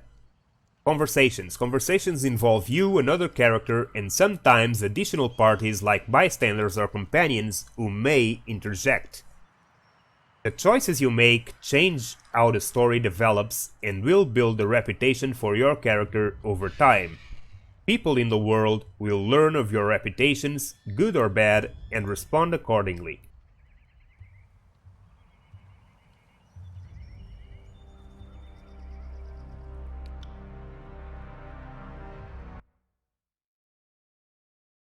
Your character's attribute, skill, history, and gender, as well as decisions you make in the conquest, may all open up options for your dialogue. These options are not necessarily superior to the other responses, but give you a wider variety of choices to select from. The manner in which someone responds to your choices depends on their individual personality and attitude.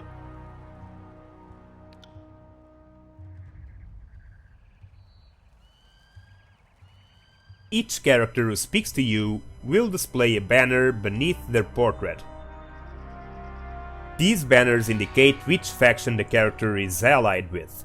The tooltip on these banners will provide details about how that faction feels about you. You will often see the names of important characters and the locations displayed in a golden text color. These tooltips on these glossary entries provide you with important information about the world. Okay. So this is the tooltip. So she is in the disfavored. So she's part of the disfavored army. Aurora, Kyros the Overlord be praised. When I heard the avalanche, I feared the valley was sealed with you on the other side. The disfavored warrior claps her gauntlet to her breastplate, the traditional salute of her legion. I was hoping Tunon would send the Queenslayer, if only to see the look on the Oathbreakers' faces when they see you in the flesh again. Disfavored, gain major favor. Yeah. So, this is an action we did earlier. We killed the Queen. And that was a major favor with the disfavored. Let's keep going. You have gained favor with the disfavored. Aurora, but on a personal note, it is good to see another Harbinger, but by Kyros' will, most of our old invasion forces still lives, but most of us have been scattered across the tiers, reassigned as needs change. I miss those days, when there was so much battle ahead of us, so much glory still to be won. But I know the Archons are expecting you. Don't let me wax nostalgically about the old days. So, glare silently. I'm in a hurry to deliver a message to the Archons. I come bearing an edict of Kyros. Our soldiers will complete their tasks or die. Lord 20. Can you hear that hum in the air, that glow around the rocks? The avalanche is Kyros' magic. The Overlord has sealed the valley. Yeah, let's use this, which is using our lore. Your senses see more than mine, good Fatebinder. I do not pretend to know much about such things, but if that was Kyros' magic and you're here on important business, well, you don't have to be the Archons of Secret to guess that you're here to proclaim an edict. What does Kyros have in store for the enemy? 10 years of festering plague? An edict of twisted bones?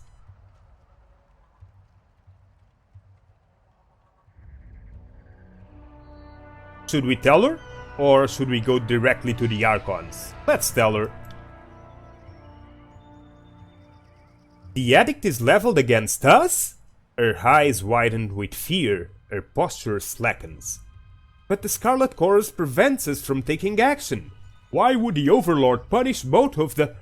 She clears her throat with a sigh. Forgive me, it is not my place to question. We should have conquered the enemy within weeks of arriving in the valley. The delay reflects poorly on all of us. Okay. So what will he say? If we all follow Kyros' will and stop the insurrection, no harm will come to any of us. Glare silently, gain very minor wrath. Two Archons and their armies cannot take a citadel they've taken before. Of course Kyros is displeased. Subterfuge 20, your first instinct is to blame the Scarlet Chorus. No wonder Kyros resorts to an edict to enforce order. Yeah, let's scold her. Subterfuge 20, that's it. Aurora, yes, well, her eyes shift to the side. There was indeed been little goodwill between our armies, and you are right. When we act as we do, what choice do we give the Overlord? She takes a deep breath, nodding as she exhales. And you are right. I should not cast blame so freely, especially not when talking to a servant of justice. My apologies. Yes, I'm glad you finally saw your place. Now let's proceed, shall we? Aurora, well, you traveled a long way. I won't keep you further. I'm sure the Archons will want to hear from you at... Her voice falls silent, her attention snapping eastward with alarm. Did you hear that? More runners. Third time this week. The Oathbreakers keep trying to send messengers through the mountains to gather help from outside the valley. He points over the collapsed path by which you arrived. But they are a bit too late for that now. Come, let's show these Oathbreakers a good fight. End conversation. So here they are, the Oathbreakers. Welcome to Ruin. Help to disfavored battle the Vendrian Guard. Game paused, press spacebar to unpause. Tyranny uses a pausable real-time combat system, same as Pillars of Eternity. Because you will often manage more than one character at a time, it's a good idea to pause the game, issue orders, and resume real-time to see the orders play out. The options menu also contains many choices for automatic pausing when certain conditions are met. At the start of combat, for example, press the spacebar to pause or unpause the game. Your character can always perform basic attacks with their equipment weapon or their fists if fighting unarmed. Characters also have special abilities and spells. New abilities and spells gained are automatically added to the ability bar. All of your character abilities and spells can be accessed by the selecting category icon at the bottom of the selected frame. Abilities are grouped into talents, spells, combo abilities, artifact abilities, reputation abilities, and stances.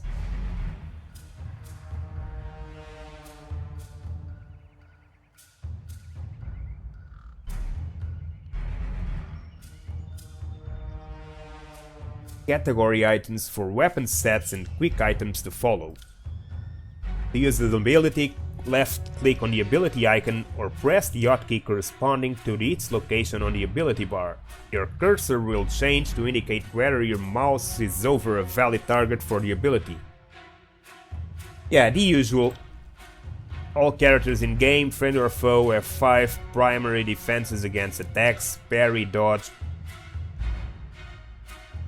and there is defense, will, and magic. Accuracy is compared to the appropriate defenses when an attack is made to determine how likely it is that the attack will hit. Okay.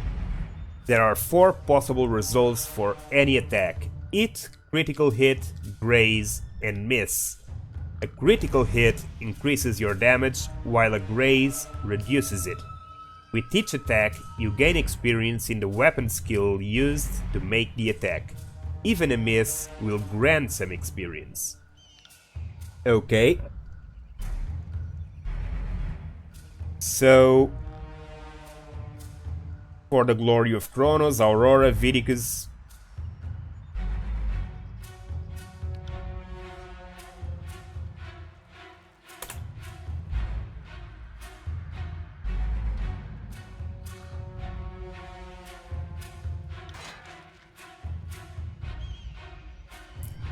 Let me see something.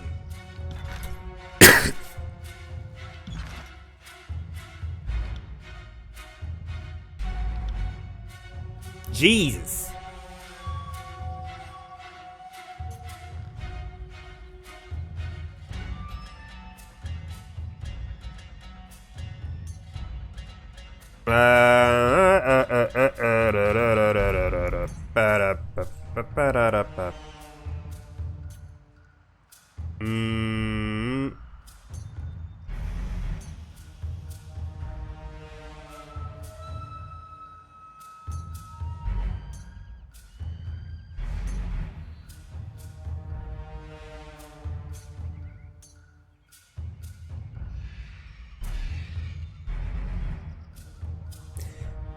I don't know what I'm doing, but let's see how this goes. For the glory of Kyros.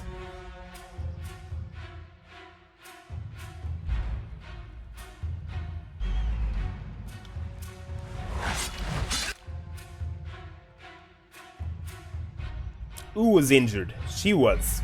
Okay.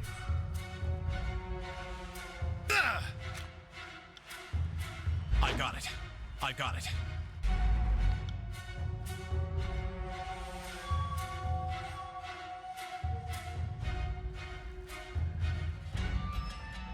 So he's got, what, 3 actions? Is that it?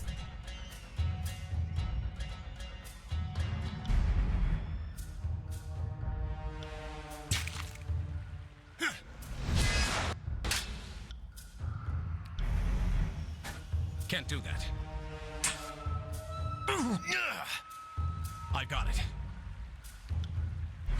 I got it.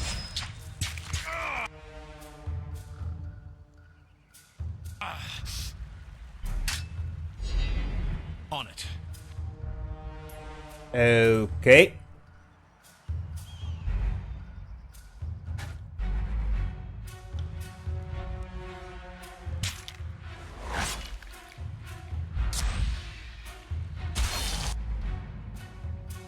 So just try the frozen. I'm sorry, I'm not speaking, I'm just trying to pay attention to see what each of these things do. So I guess with the build I made, my best strategy will be to slow them down and then attack them. For now, at least.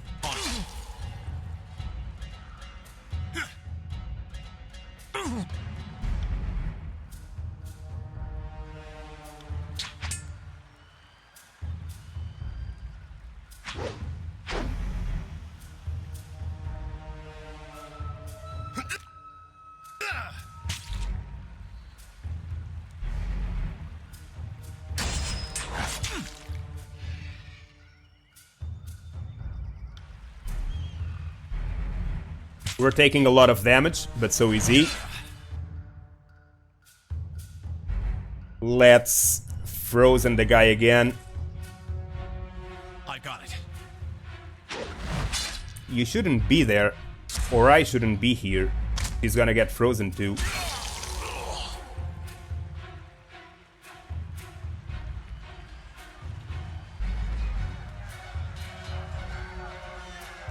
Okay. Let's see what he's got. A whetstone, a potion of protection, let's take it all. What is this? Desiccated corpses line the road of victory to Vendrian's Well, an example on the fate that awaits those who resist Kyros' will.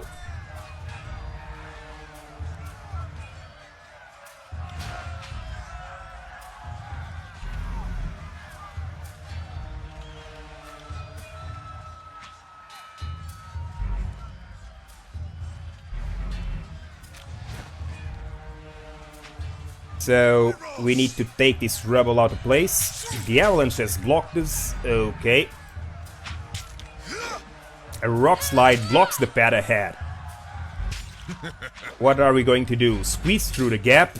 Or press your weight against the boulder directly in your path until it starts to move?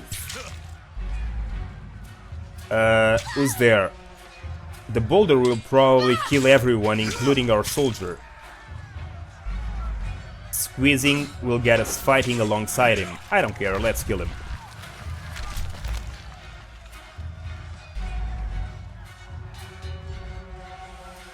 And...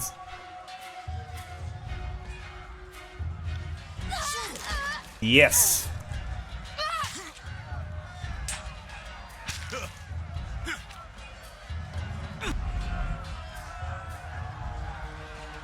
Heads up, we have company.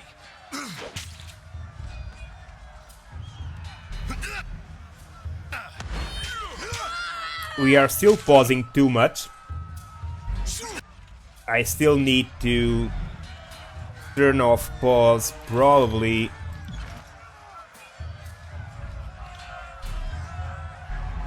On...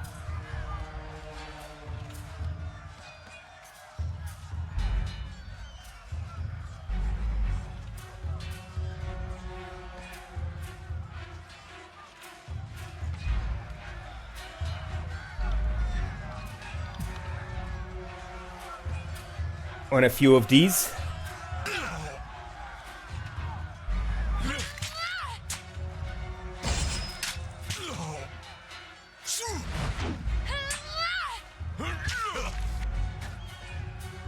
Can't do that.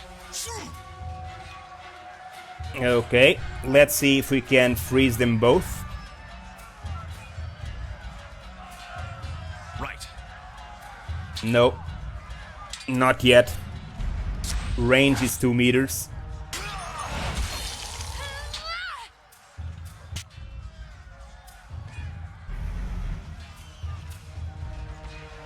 Right. Okay, disengage penalty.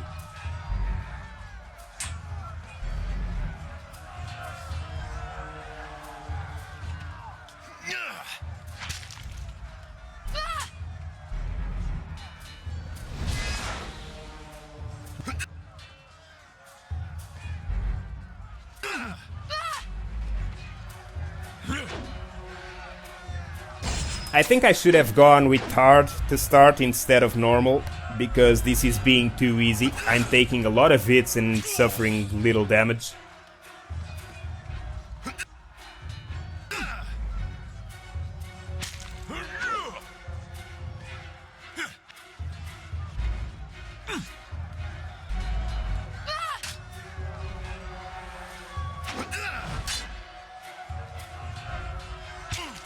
On it.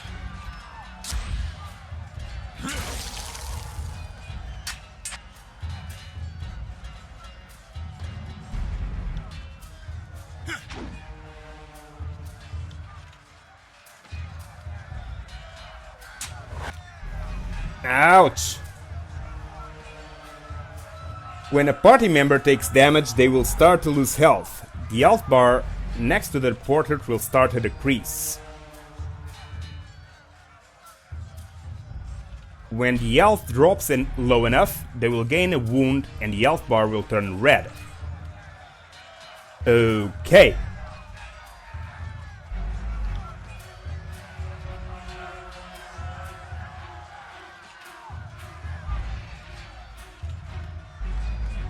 Where is she? Didn't we had someone fighting with us? Where is Aurora?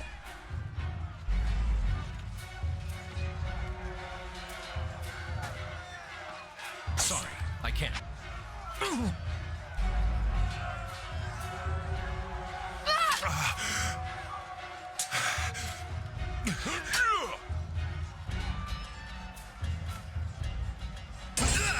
I'm dead. Okay. So, I think I need to talk with Aurora before pushing that boulder. The year is 431. You...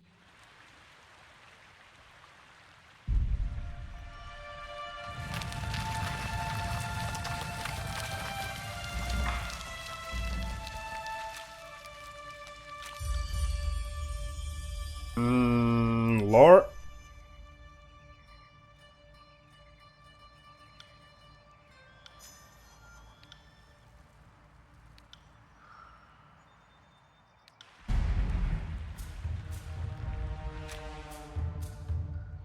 Okay, let's see.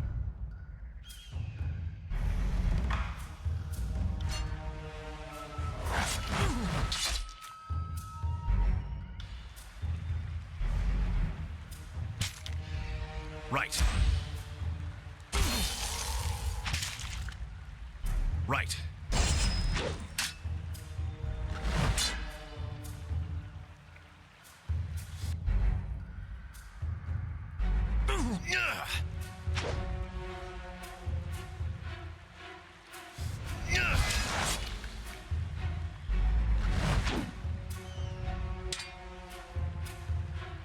Okay. A little ice.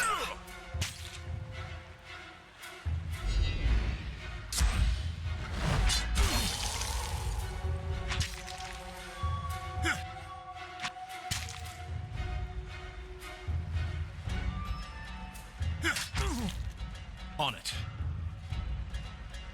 A flurry.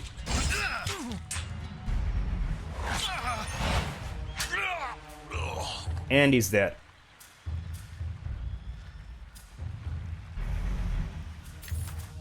Let's pick up everything. Let's see the inventory.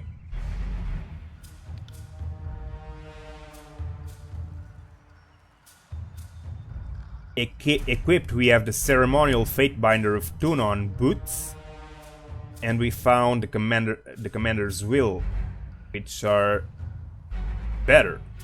So let's equip it. What is this? A seal. Okay. And the edict that we need to read.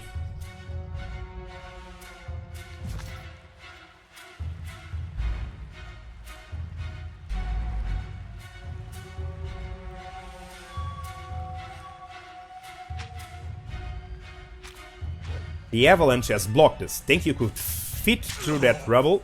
I could.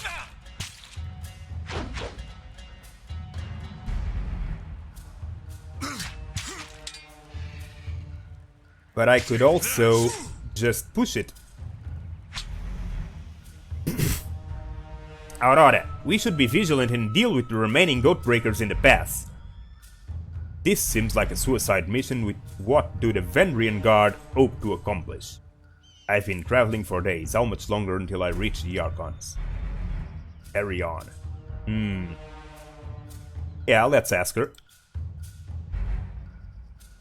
From what we've learned from the other prisoners, the runners are instructed to escape the valley and drum up support for the Oathbreakers' cause elsewhere in the tiers. Aurora shrugs. I don't know who they think will listen to their pleas. We've smashed every army, fortress and self-proclaimed ruler these lowborn tiersmen have to offer. Perhaps they think the wild beasts will rally to their side? So, and we are gonna say this favorite victory has soaked the tiers with fear. I doubt anyone would rally to this hopeless cause. Perhaps if you had more thoroughly destroyed his tiersmen, we wouldn't be having this current problem. Minor wrath. I've been traveling for days, but no. Let's gain some minor favor by giving them a pat on their back. His favorite victory has soaked the tiers with fear. I doubt anyone would rally this hopeless cause. And because she's his favorite, she will love it. My thought exactly. They lost this war years ago. This is little more than the last gasp of a dying people. So, I've been traveling for days. Much longer? You're almost to your destination. Once we clear the path of the enemy, just head south down the foothills. From there, should just be a matter of hours to the encampments. Carry on. Okay, so let's push this boulder.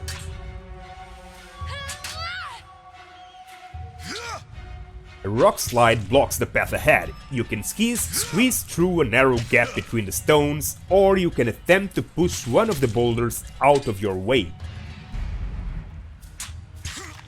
Let's push it.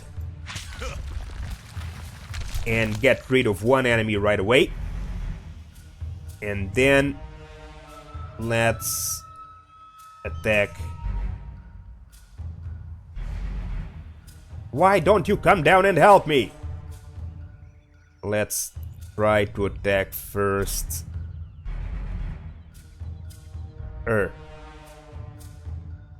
Right.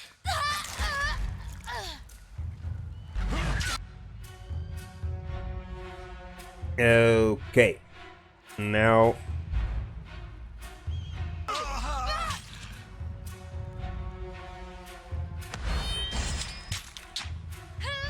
Okay.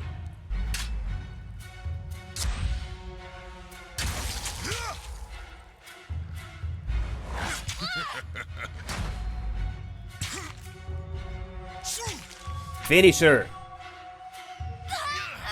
And now him.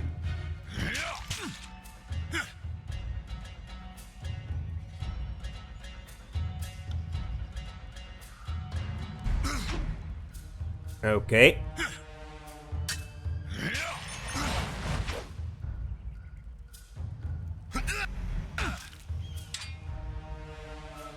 Right.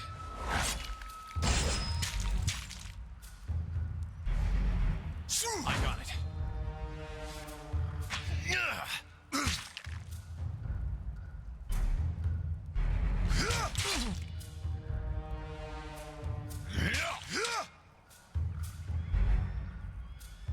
Weapon ineffective. That's what's pausing my game most of the times, but I don't know why is the weapon ineffective.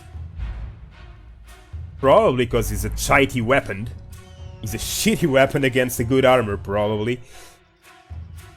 But I like to know when my weapon is ineffective. I know, I have it right here too, but Sometimes in confusing battles with a lot of people, that may go unnoticed.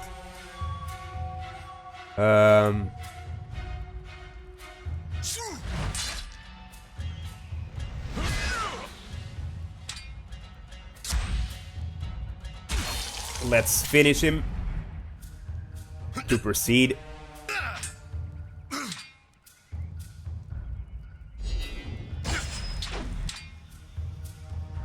Will do. Done. Let's talk with you. Oh, you're dying. Stone shield. Don't bother with me. Go down the pass. Trust us. The soldier clutches his gut and winces. You can see a hint of entrails between his fingers. You're wounded, and it's not trivial. I don't have time for this. No, let's tell him.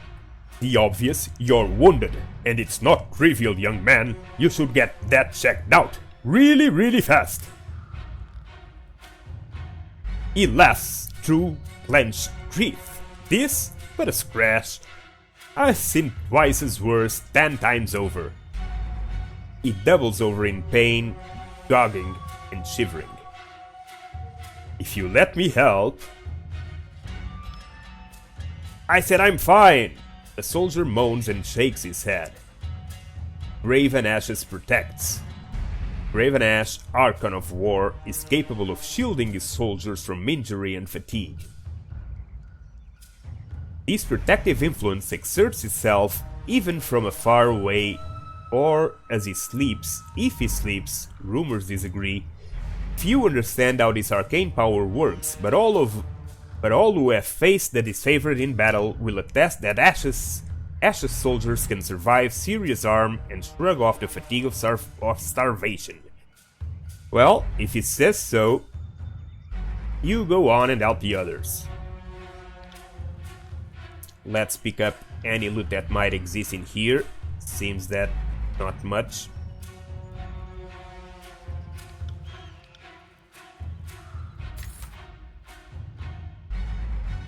Bronze axe, this is what we have equipped, and this is a Sun Soldier Javelin. One-handed and prone weapons. Common weapon.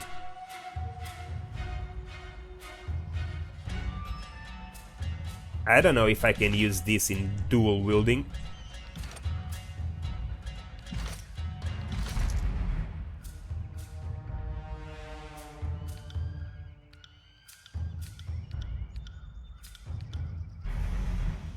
I don't think so.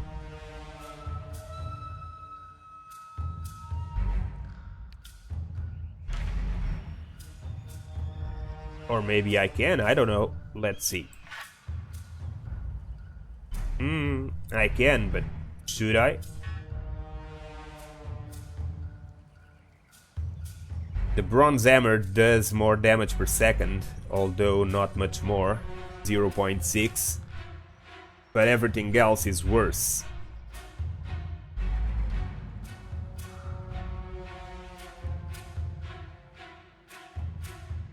But it does more damage than the bronze axe.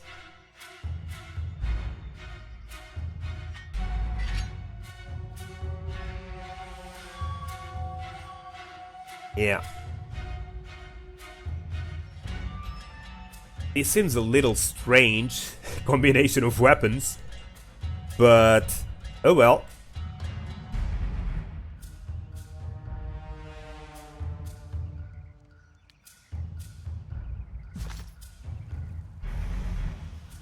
What else?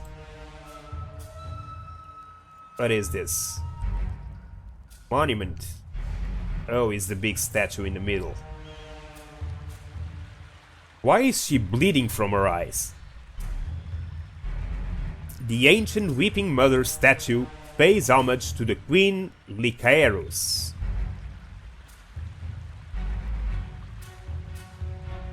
First of her name, fresh water once flowed from this statue. But when Kyros forces attacked Vendrian Well in 429, the statue began weeping blood and has done so ever since. Blood? Really? The once pure water of Queenly Kyros' tears has run red with blood since Kyros' forces invaded. So what? That's the blood from the people who died that went to the river? Is that it? Or is just a magic thing? What's in this body? Mushrooms. Walking death. Will revive when defeated for 120 seconds. Waking death. Okay. Can't do that. Oh, you can't do that. So what can you do?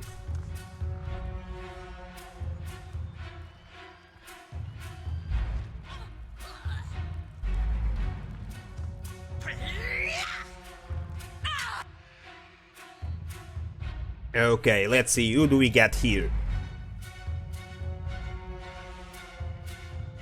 Sun Soldier, Sun Soldier, Sun Soldier, and Scarlet Fury.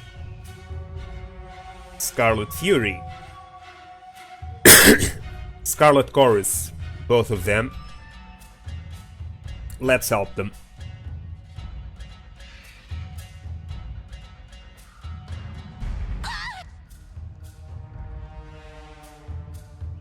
Who are we gonna attack first?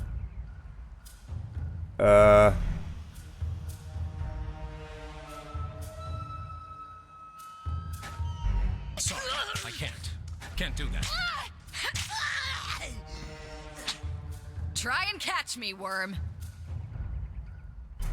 Verse. Try and catch me, worm. A young Scarlet Fury weaves around the Vendrian Guard attackers, avoiding their weapons with fluid grace. She nods to acknowledge you. A breathless enemy soldier passes a glance to her countrymen. This one's crazy, too much lead in her water. We should cut our losses and turn back. Ha ha ha! Well, maybe you Big should. fighter. You're here at last. Care to join me in putting these cowards out of their misery? She nods to the armed soldiers bearing down on her. Join the battle? Or that depends, who are you? Well, it's obvious. She is Verse, and she belongs to the Scarlet Chorus. For the realm of Apex, charge! The Vendrian Guard level their weapons and advance. Okay, so let's attack this guy first.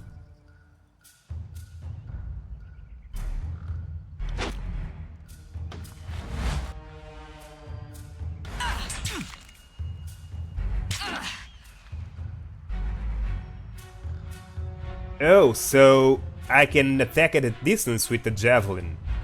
I see.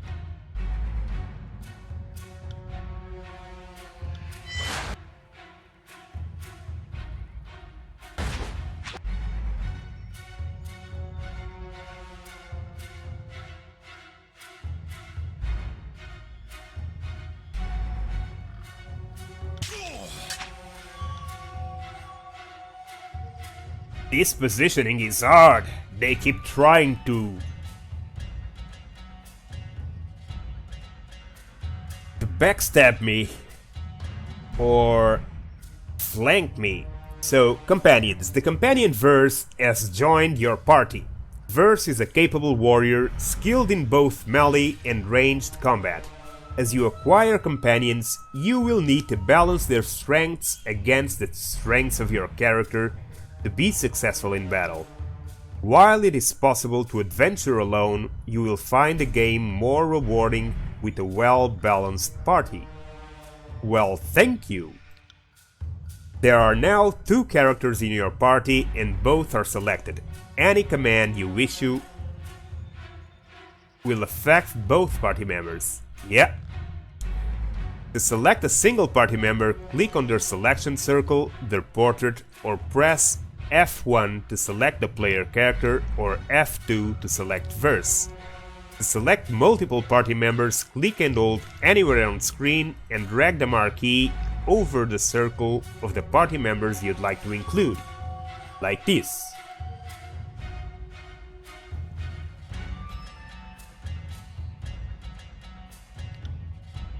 You can either control your new companions directly, or you can enable their AI and have them attack and use their abilities automatically. Once their AI is enabled, you can always select them and tell them to attack a specific enemy or use an ability. And they will follow your orders. Oh, okay, so I can have them with the AI activated and they will still follow my orders, but they will go with the AI if I don't give them any orders. But that may sometimes mess up what you want to do by dispositioning them when the AI is controlling. Well, let's see. For now, it's unimportant. You can right-click on the AI button, you can see the AI settings for your party members, you can set the auto-attack behavior for each character, which determines how they attack enemies. For companions, you can also choose AI packages that determine how they will use their abilities in combat. Verse has several stance abilities that provide her with different benefits in combat. Stances are modal abilities, meaning they will be toggled on and off. Only one stance can be active at a time. When a stance is deactivated, all stance abilities enter cooldown for a short duration. Okay, so let's see verse.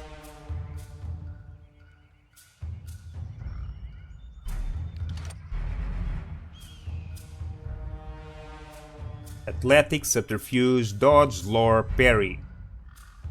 Her best: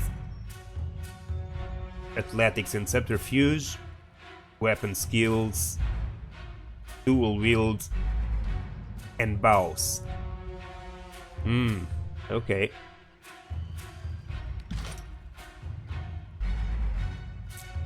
Duelist, skirmisher.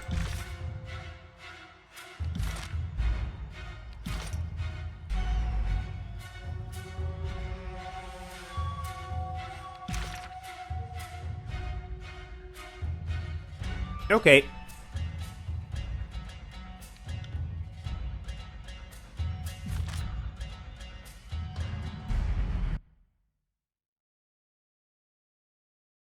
Okay.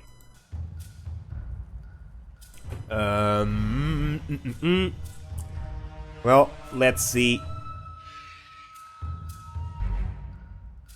Battle stance. Red Geyser.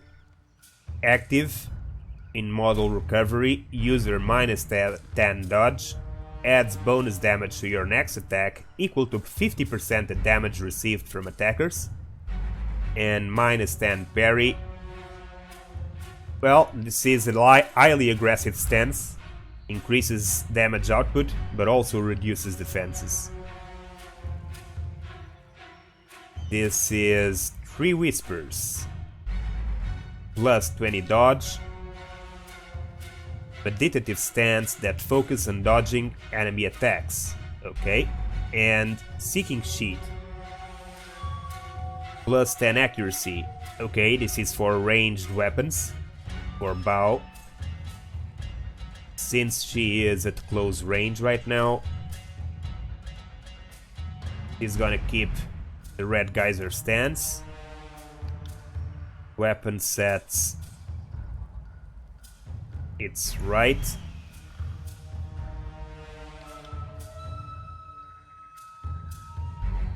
Combo ability. Vidiks and Verse, 1 per encounter. Coordinate with Verse to knock your target prone, then follow up with a strong bleeding attack. Aha! So they're explaining how to do it, is that it? and talents. Skewer versus thrusts both her weapons into the target's penetrating armor. Okay.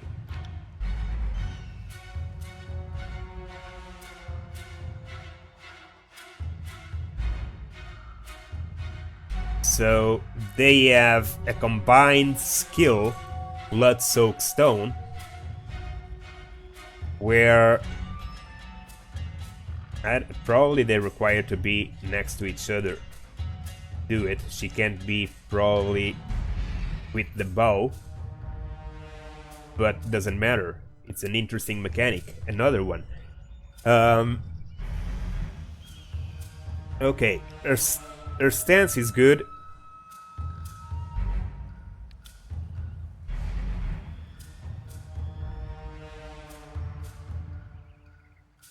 This is for bows only. And this is the combo. So yeah, skewer on this one, or I don't know how easy. He's got 3 health, so maybe we should focus on him first. But Vidiks can't get there.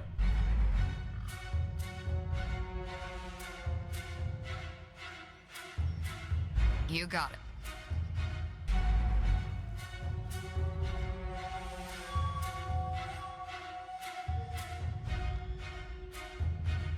You got it.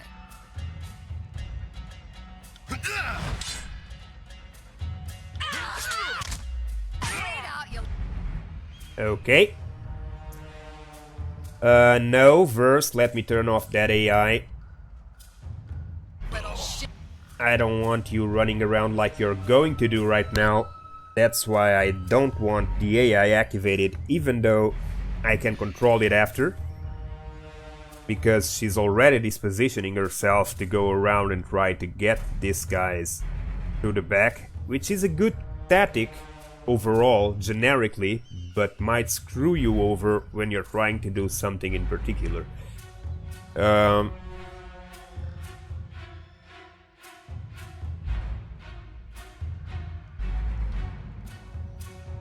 Okay, let's start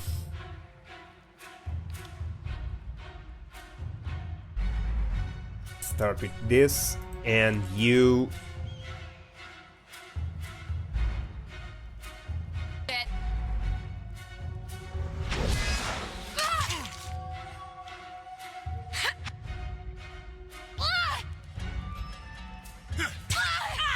okay.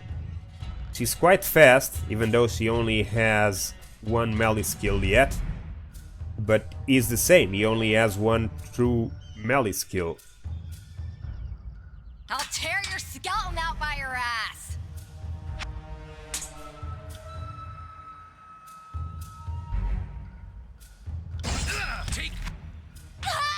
Okay, and now the last one.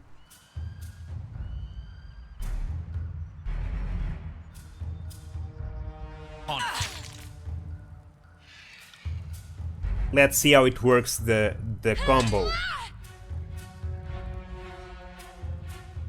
Ready? Ah, nice. So she throws the enemy down, and he finishes the enemy. Very nice. Phew.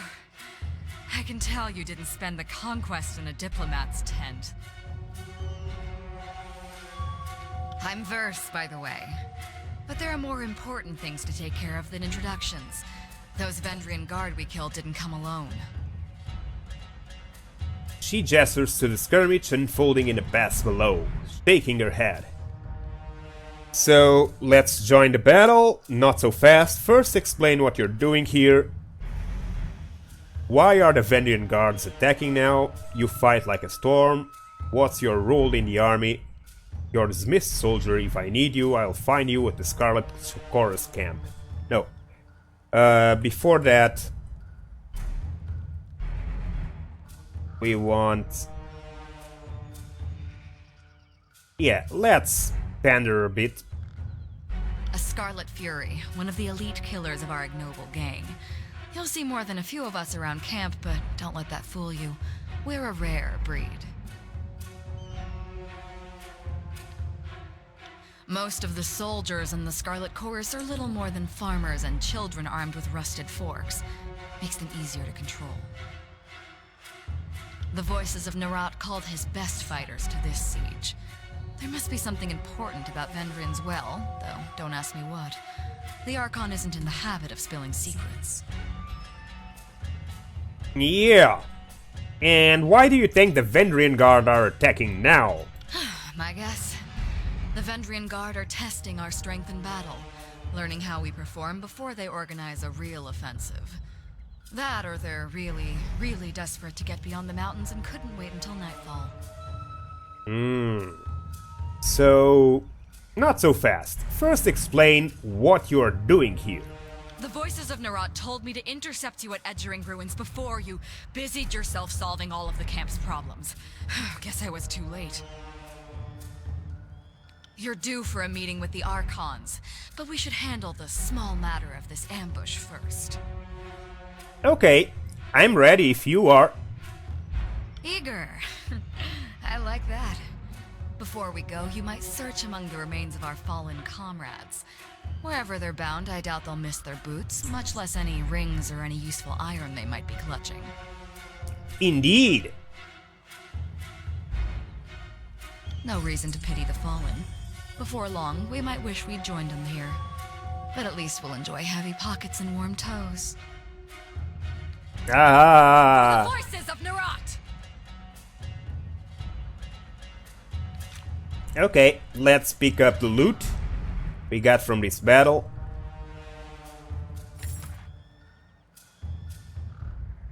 Gauntlets, some healing, and hide.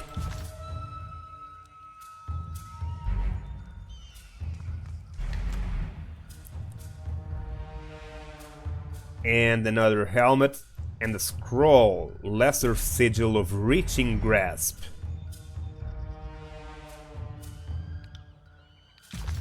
Okay. So let's see this inventory.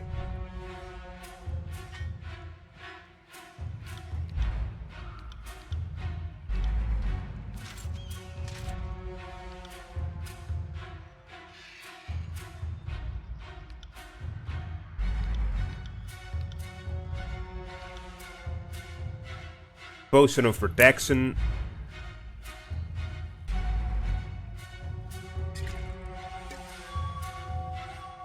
Whetstone.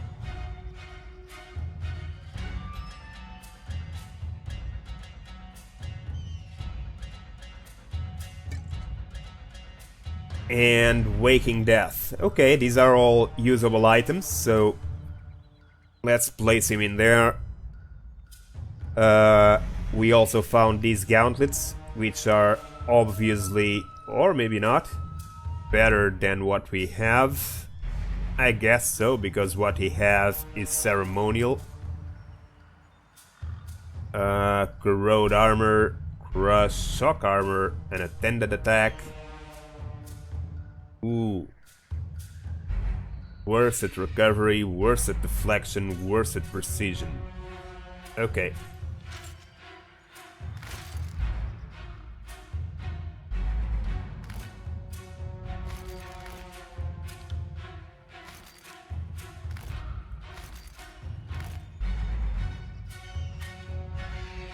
And this helmet, Scarlet Fury Helm.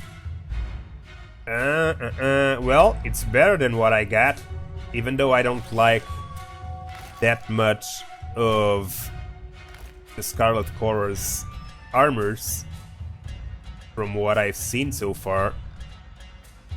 And it's actually ugly as hell.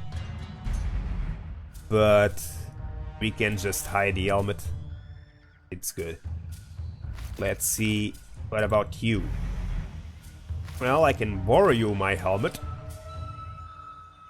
I guess you would prefer the other way around, to have his helmet. Well, why not? Let's make it pretty. Okay. In that case, you can have your own helmet again.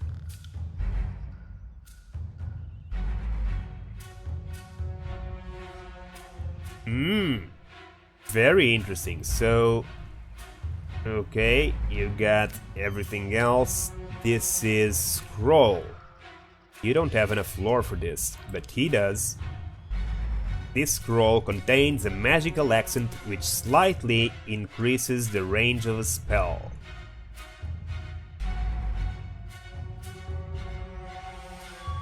Okay.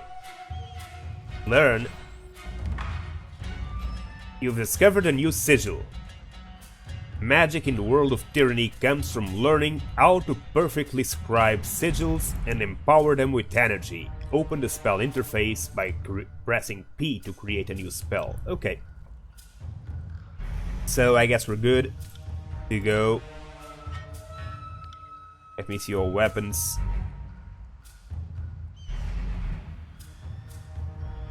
Poison, Rot Spear, Lesser Healing Potion. You got 5. Well, you can... How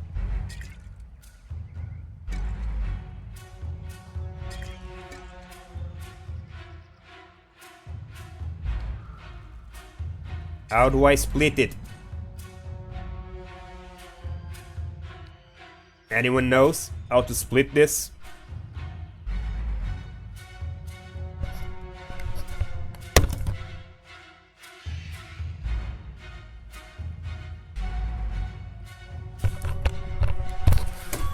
How do I split the stack? There has to be a way. Control? No.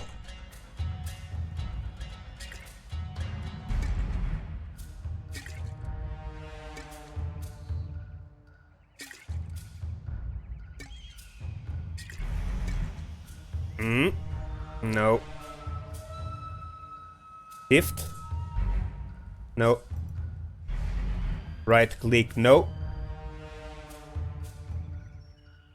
No idea. We'll have to check it later. Not gonna waste time with this now. So...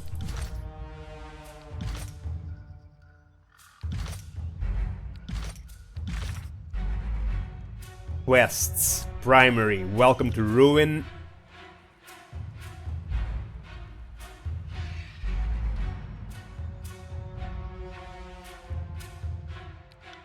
The Conqueror's Will. Okay. Let's advance. Just point me in the right direction.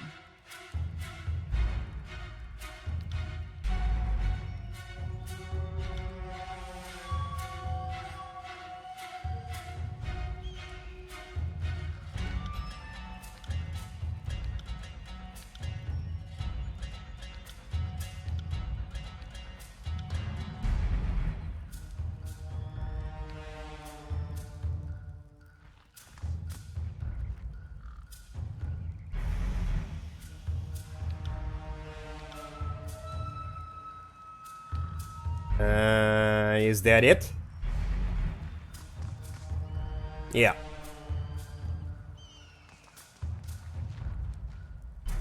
So where am I supposed to go now? Down? Or... there's no way up? Yeah, so it's down.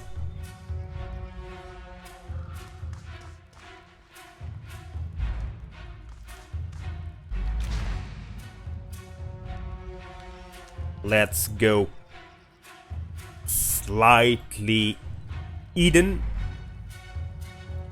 Sneaking about. Couple of enemies here. What about to this side? Are there enemies here? Ooh, a lot of them. Eyes forward, no looking back. The Vendrian Guard warriors roars with his faults held high, his words largely lost over the din of battle. Darky's Demos, Queenslayer. The warrior rears back his swinging arms as the effective hisses off his tongue. I've long dreamed of laying claim to your skull. So nice of you to present yourself. Gain major wrath. Haha! You just arrived at camp and they already gave you a title? Impressive.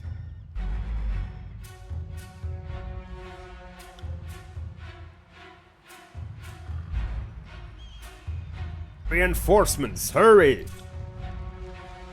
Ah, finally we have reinforcements. Mocking blaze. Run down the Oathbreakers, let none escape. From the red mob of the reinforcement from the south, a blood center emerges at the head of the rebel, the ornament crest over staff pulsing with crimson tones. Signing sigils of magic and wordlessly moving her mouth, the blood center scribes a series of spells into the air. A red glow surrounds the Vendrian Guard warriors as their center's magic worms its way into their minds, blinding them with rage. Hold position, all of you! You there, keep to the path! The warriors gesture along the canyon trail, but his soldiers turn their attentions to the Scarlet Chorus, roaring challenge. No, don't engage him, we need to run! His orders falling on deaf ears, the warriors reluctantly readies his weapon. Okay, you're gonna have to fight against your will, man.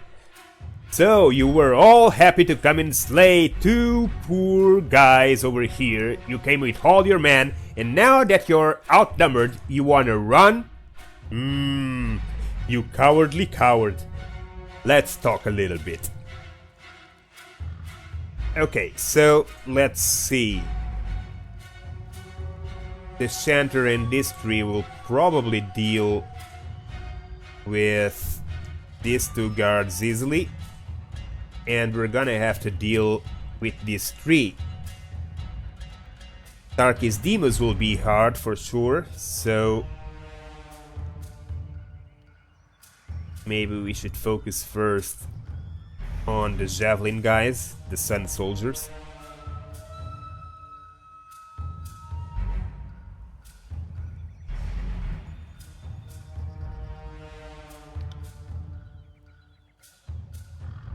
Or we should go here and help them in order to get reinforcements.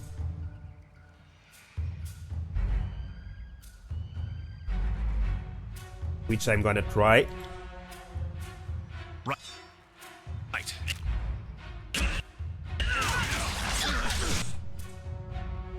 Okay.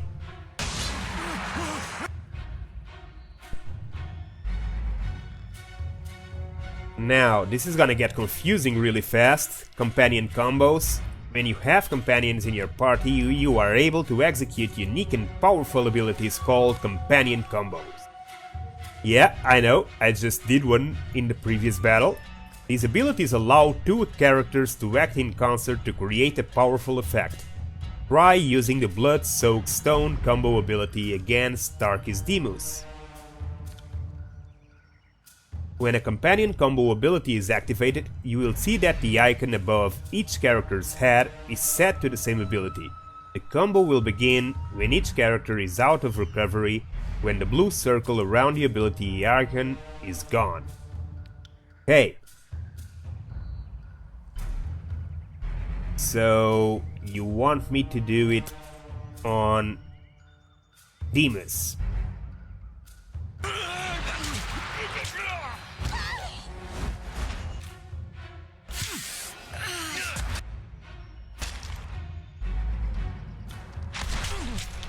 Ah, yeah. So, Sun Soldier knocked out Verse already?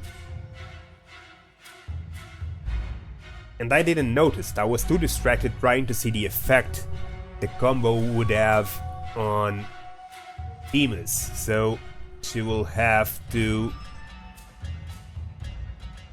get revived. I don't know if I can.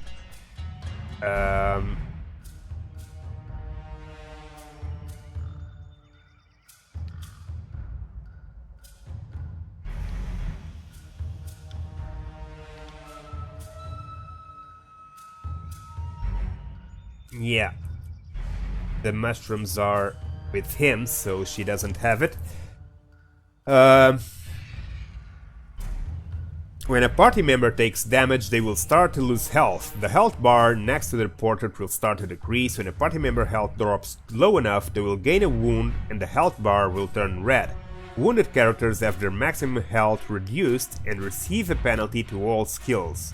Wounds are removed when the party rests or when a character levels up.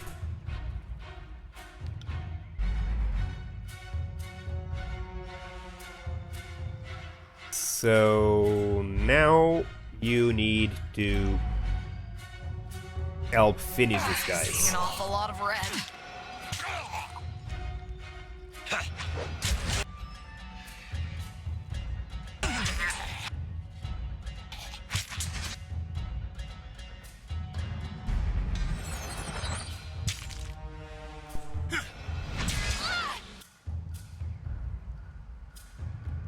Will do.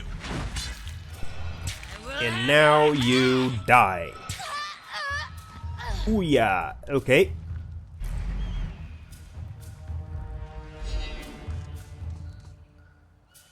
Crescent Runner, come quick, we have a situation on the cliffside. They have the commander. Really? They have the commander? Let's search these bodies.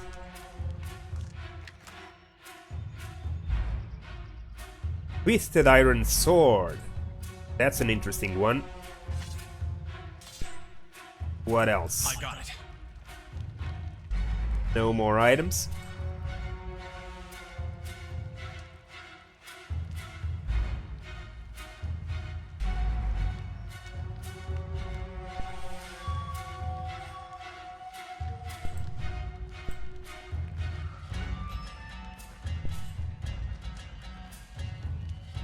Is there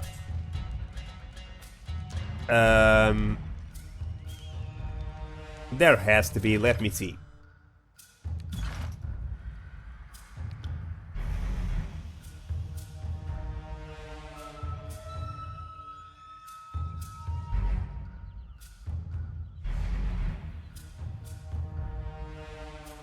Camp.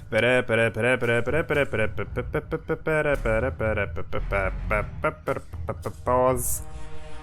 Quick load. Pam, pam, pam, pam, pam. Zoom, zoom, zoom. Toggle, toggle, toggle. Switch. Take all. Lock. Tip. Toolbar. Maximize log size. Hotkeys. Inventory. Journal. Character sheets. Fire. In-game menu. Spell creation. Missives and talents. Okay. I'm gonna camp. Can I? I can. Okay. That fixed the wound she had. In terms of stance, let's get you a seeking sheet for bows and dual wields. You don't have stances yet, you only have weapon sets.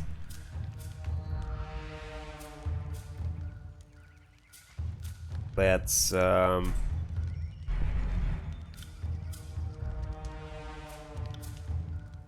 put them side to side. Will do.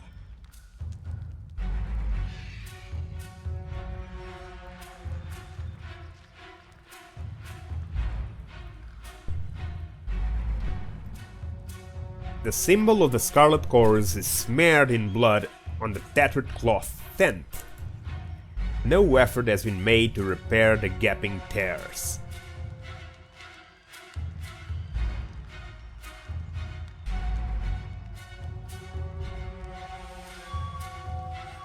Weapons and armor are stacked with neat precision on this transport cart.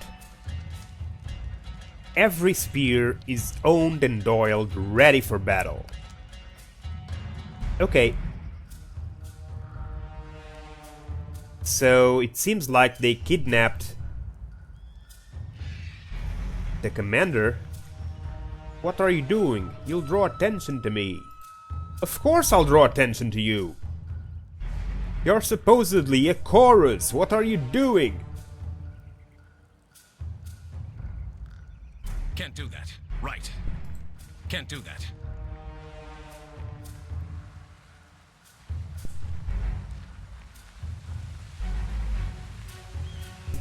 Okay. Stow your weapons or we will find out how long a man screams before hitting the ravine down below. Cornered between a precipitous drop and a band of angry soldiers, the Oathbreaker warrior holds his disfavored officer at knife point. Drastus, skewer him! Worry not for me! Graven Ash will protect. The disfavored officer winces, blood sipping from the seams of his bracers and cuirass.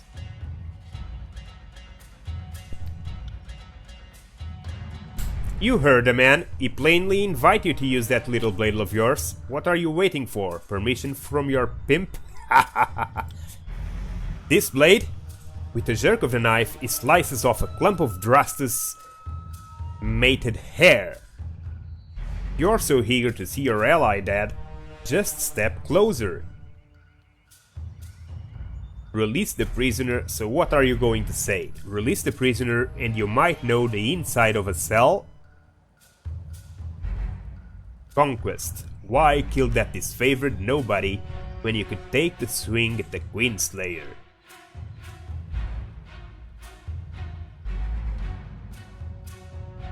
Or athletics. Lower your weapon, then charge forward and wrest the knife from him.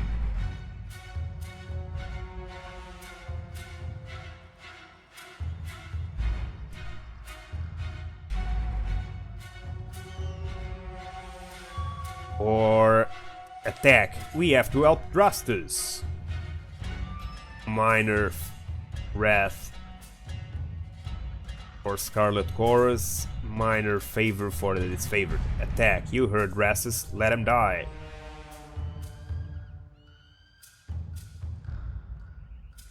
Everybody gains minor favor. No, the disfavored gains minor wrath. What about... Well, we can use the Queenslayer to gain favor with both of them, or athletics to gain favor with both of them.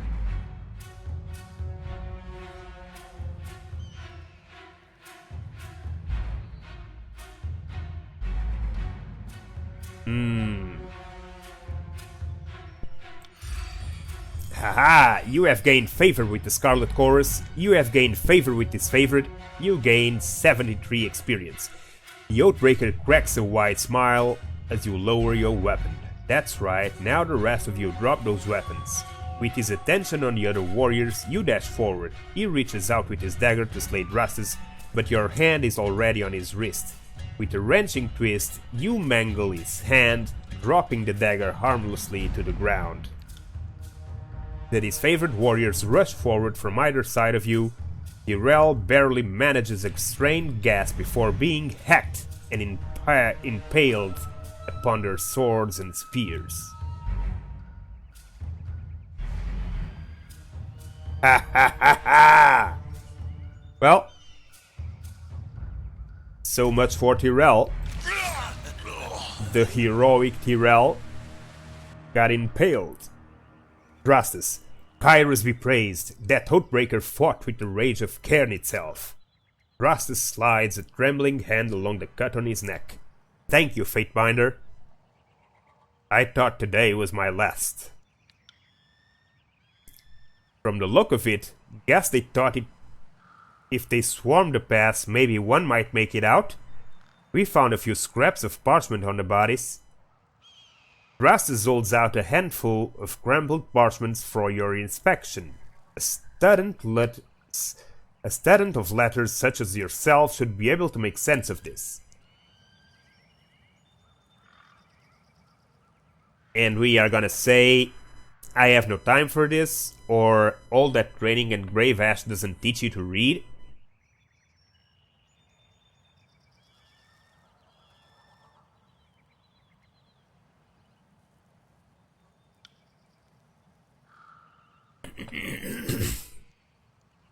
Repeating the same messages in different written scripts, the parchments explain the Vendrian Guard's desire to overthrow Kyros' Archons and root their armies from Tyrs.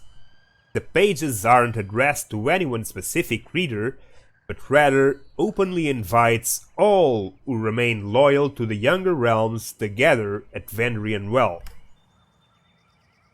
Recruitment material. They were trying to bring more traitors to the fight.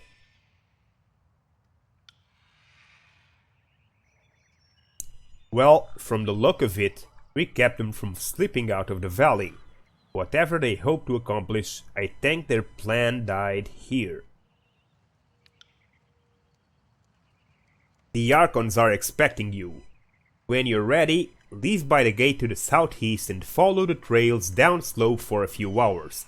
You'll see the campfires leagues away. Can't miss it. Okay.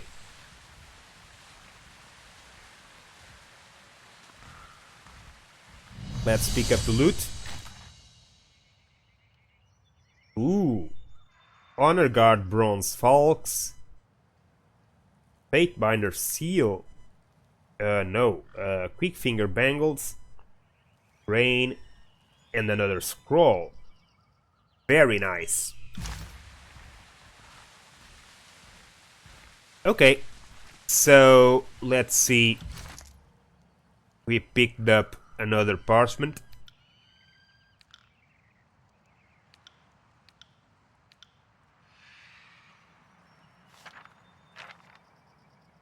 Learn.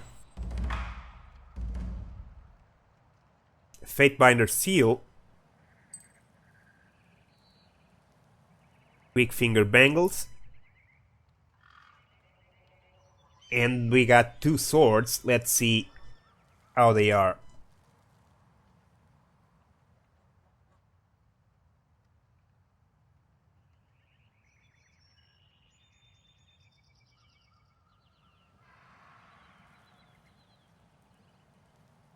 Well, let's see. Ah, this is a two-handed weapon. Okay. But this is one-handed.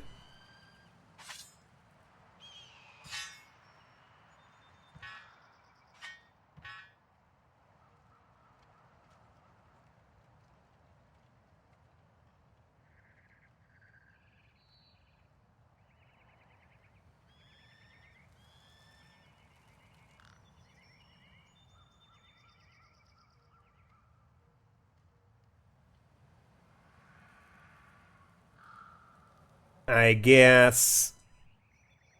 yeah. Two-handed.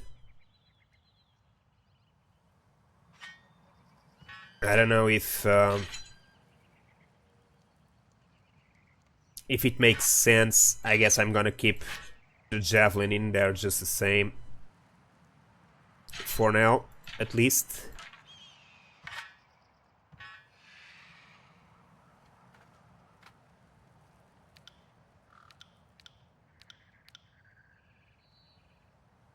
Grain. These are the weapons. I guess we can also store them, since we are not going to use any of these. And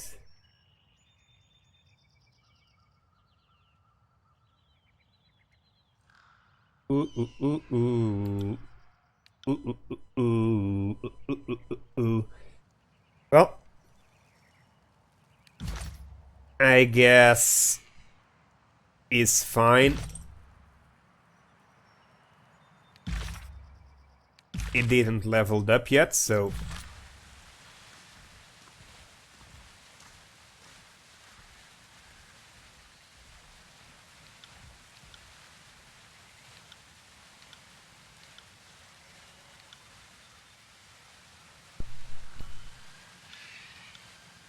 Okay. Okay guys, we're gonna end today's stream right here. Thanks for watching to these first few hours of Tyranny. I hope you enjoyed it. I did. I think the game is awesome. I certainly will keep on playing. And we'll continue this tomorrow. I guess around at the same time. Somewhere I know after lunch, tomorrow afternoon. European time. And we'll see how it goes. I think the game is quite interesting. We had a few fun hours in here, and I hope you enjoyed it as much as I did. See you later, guys.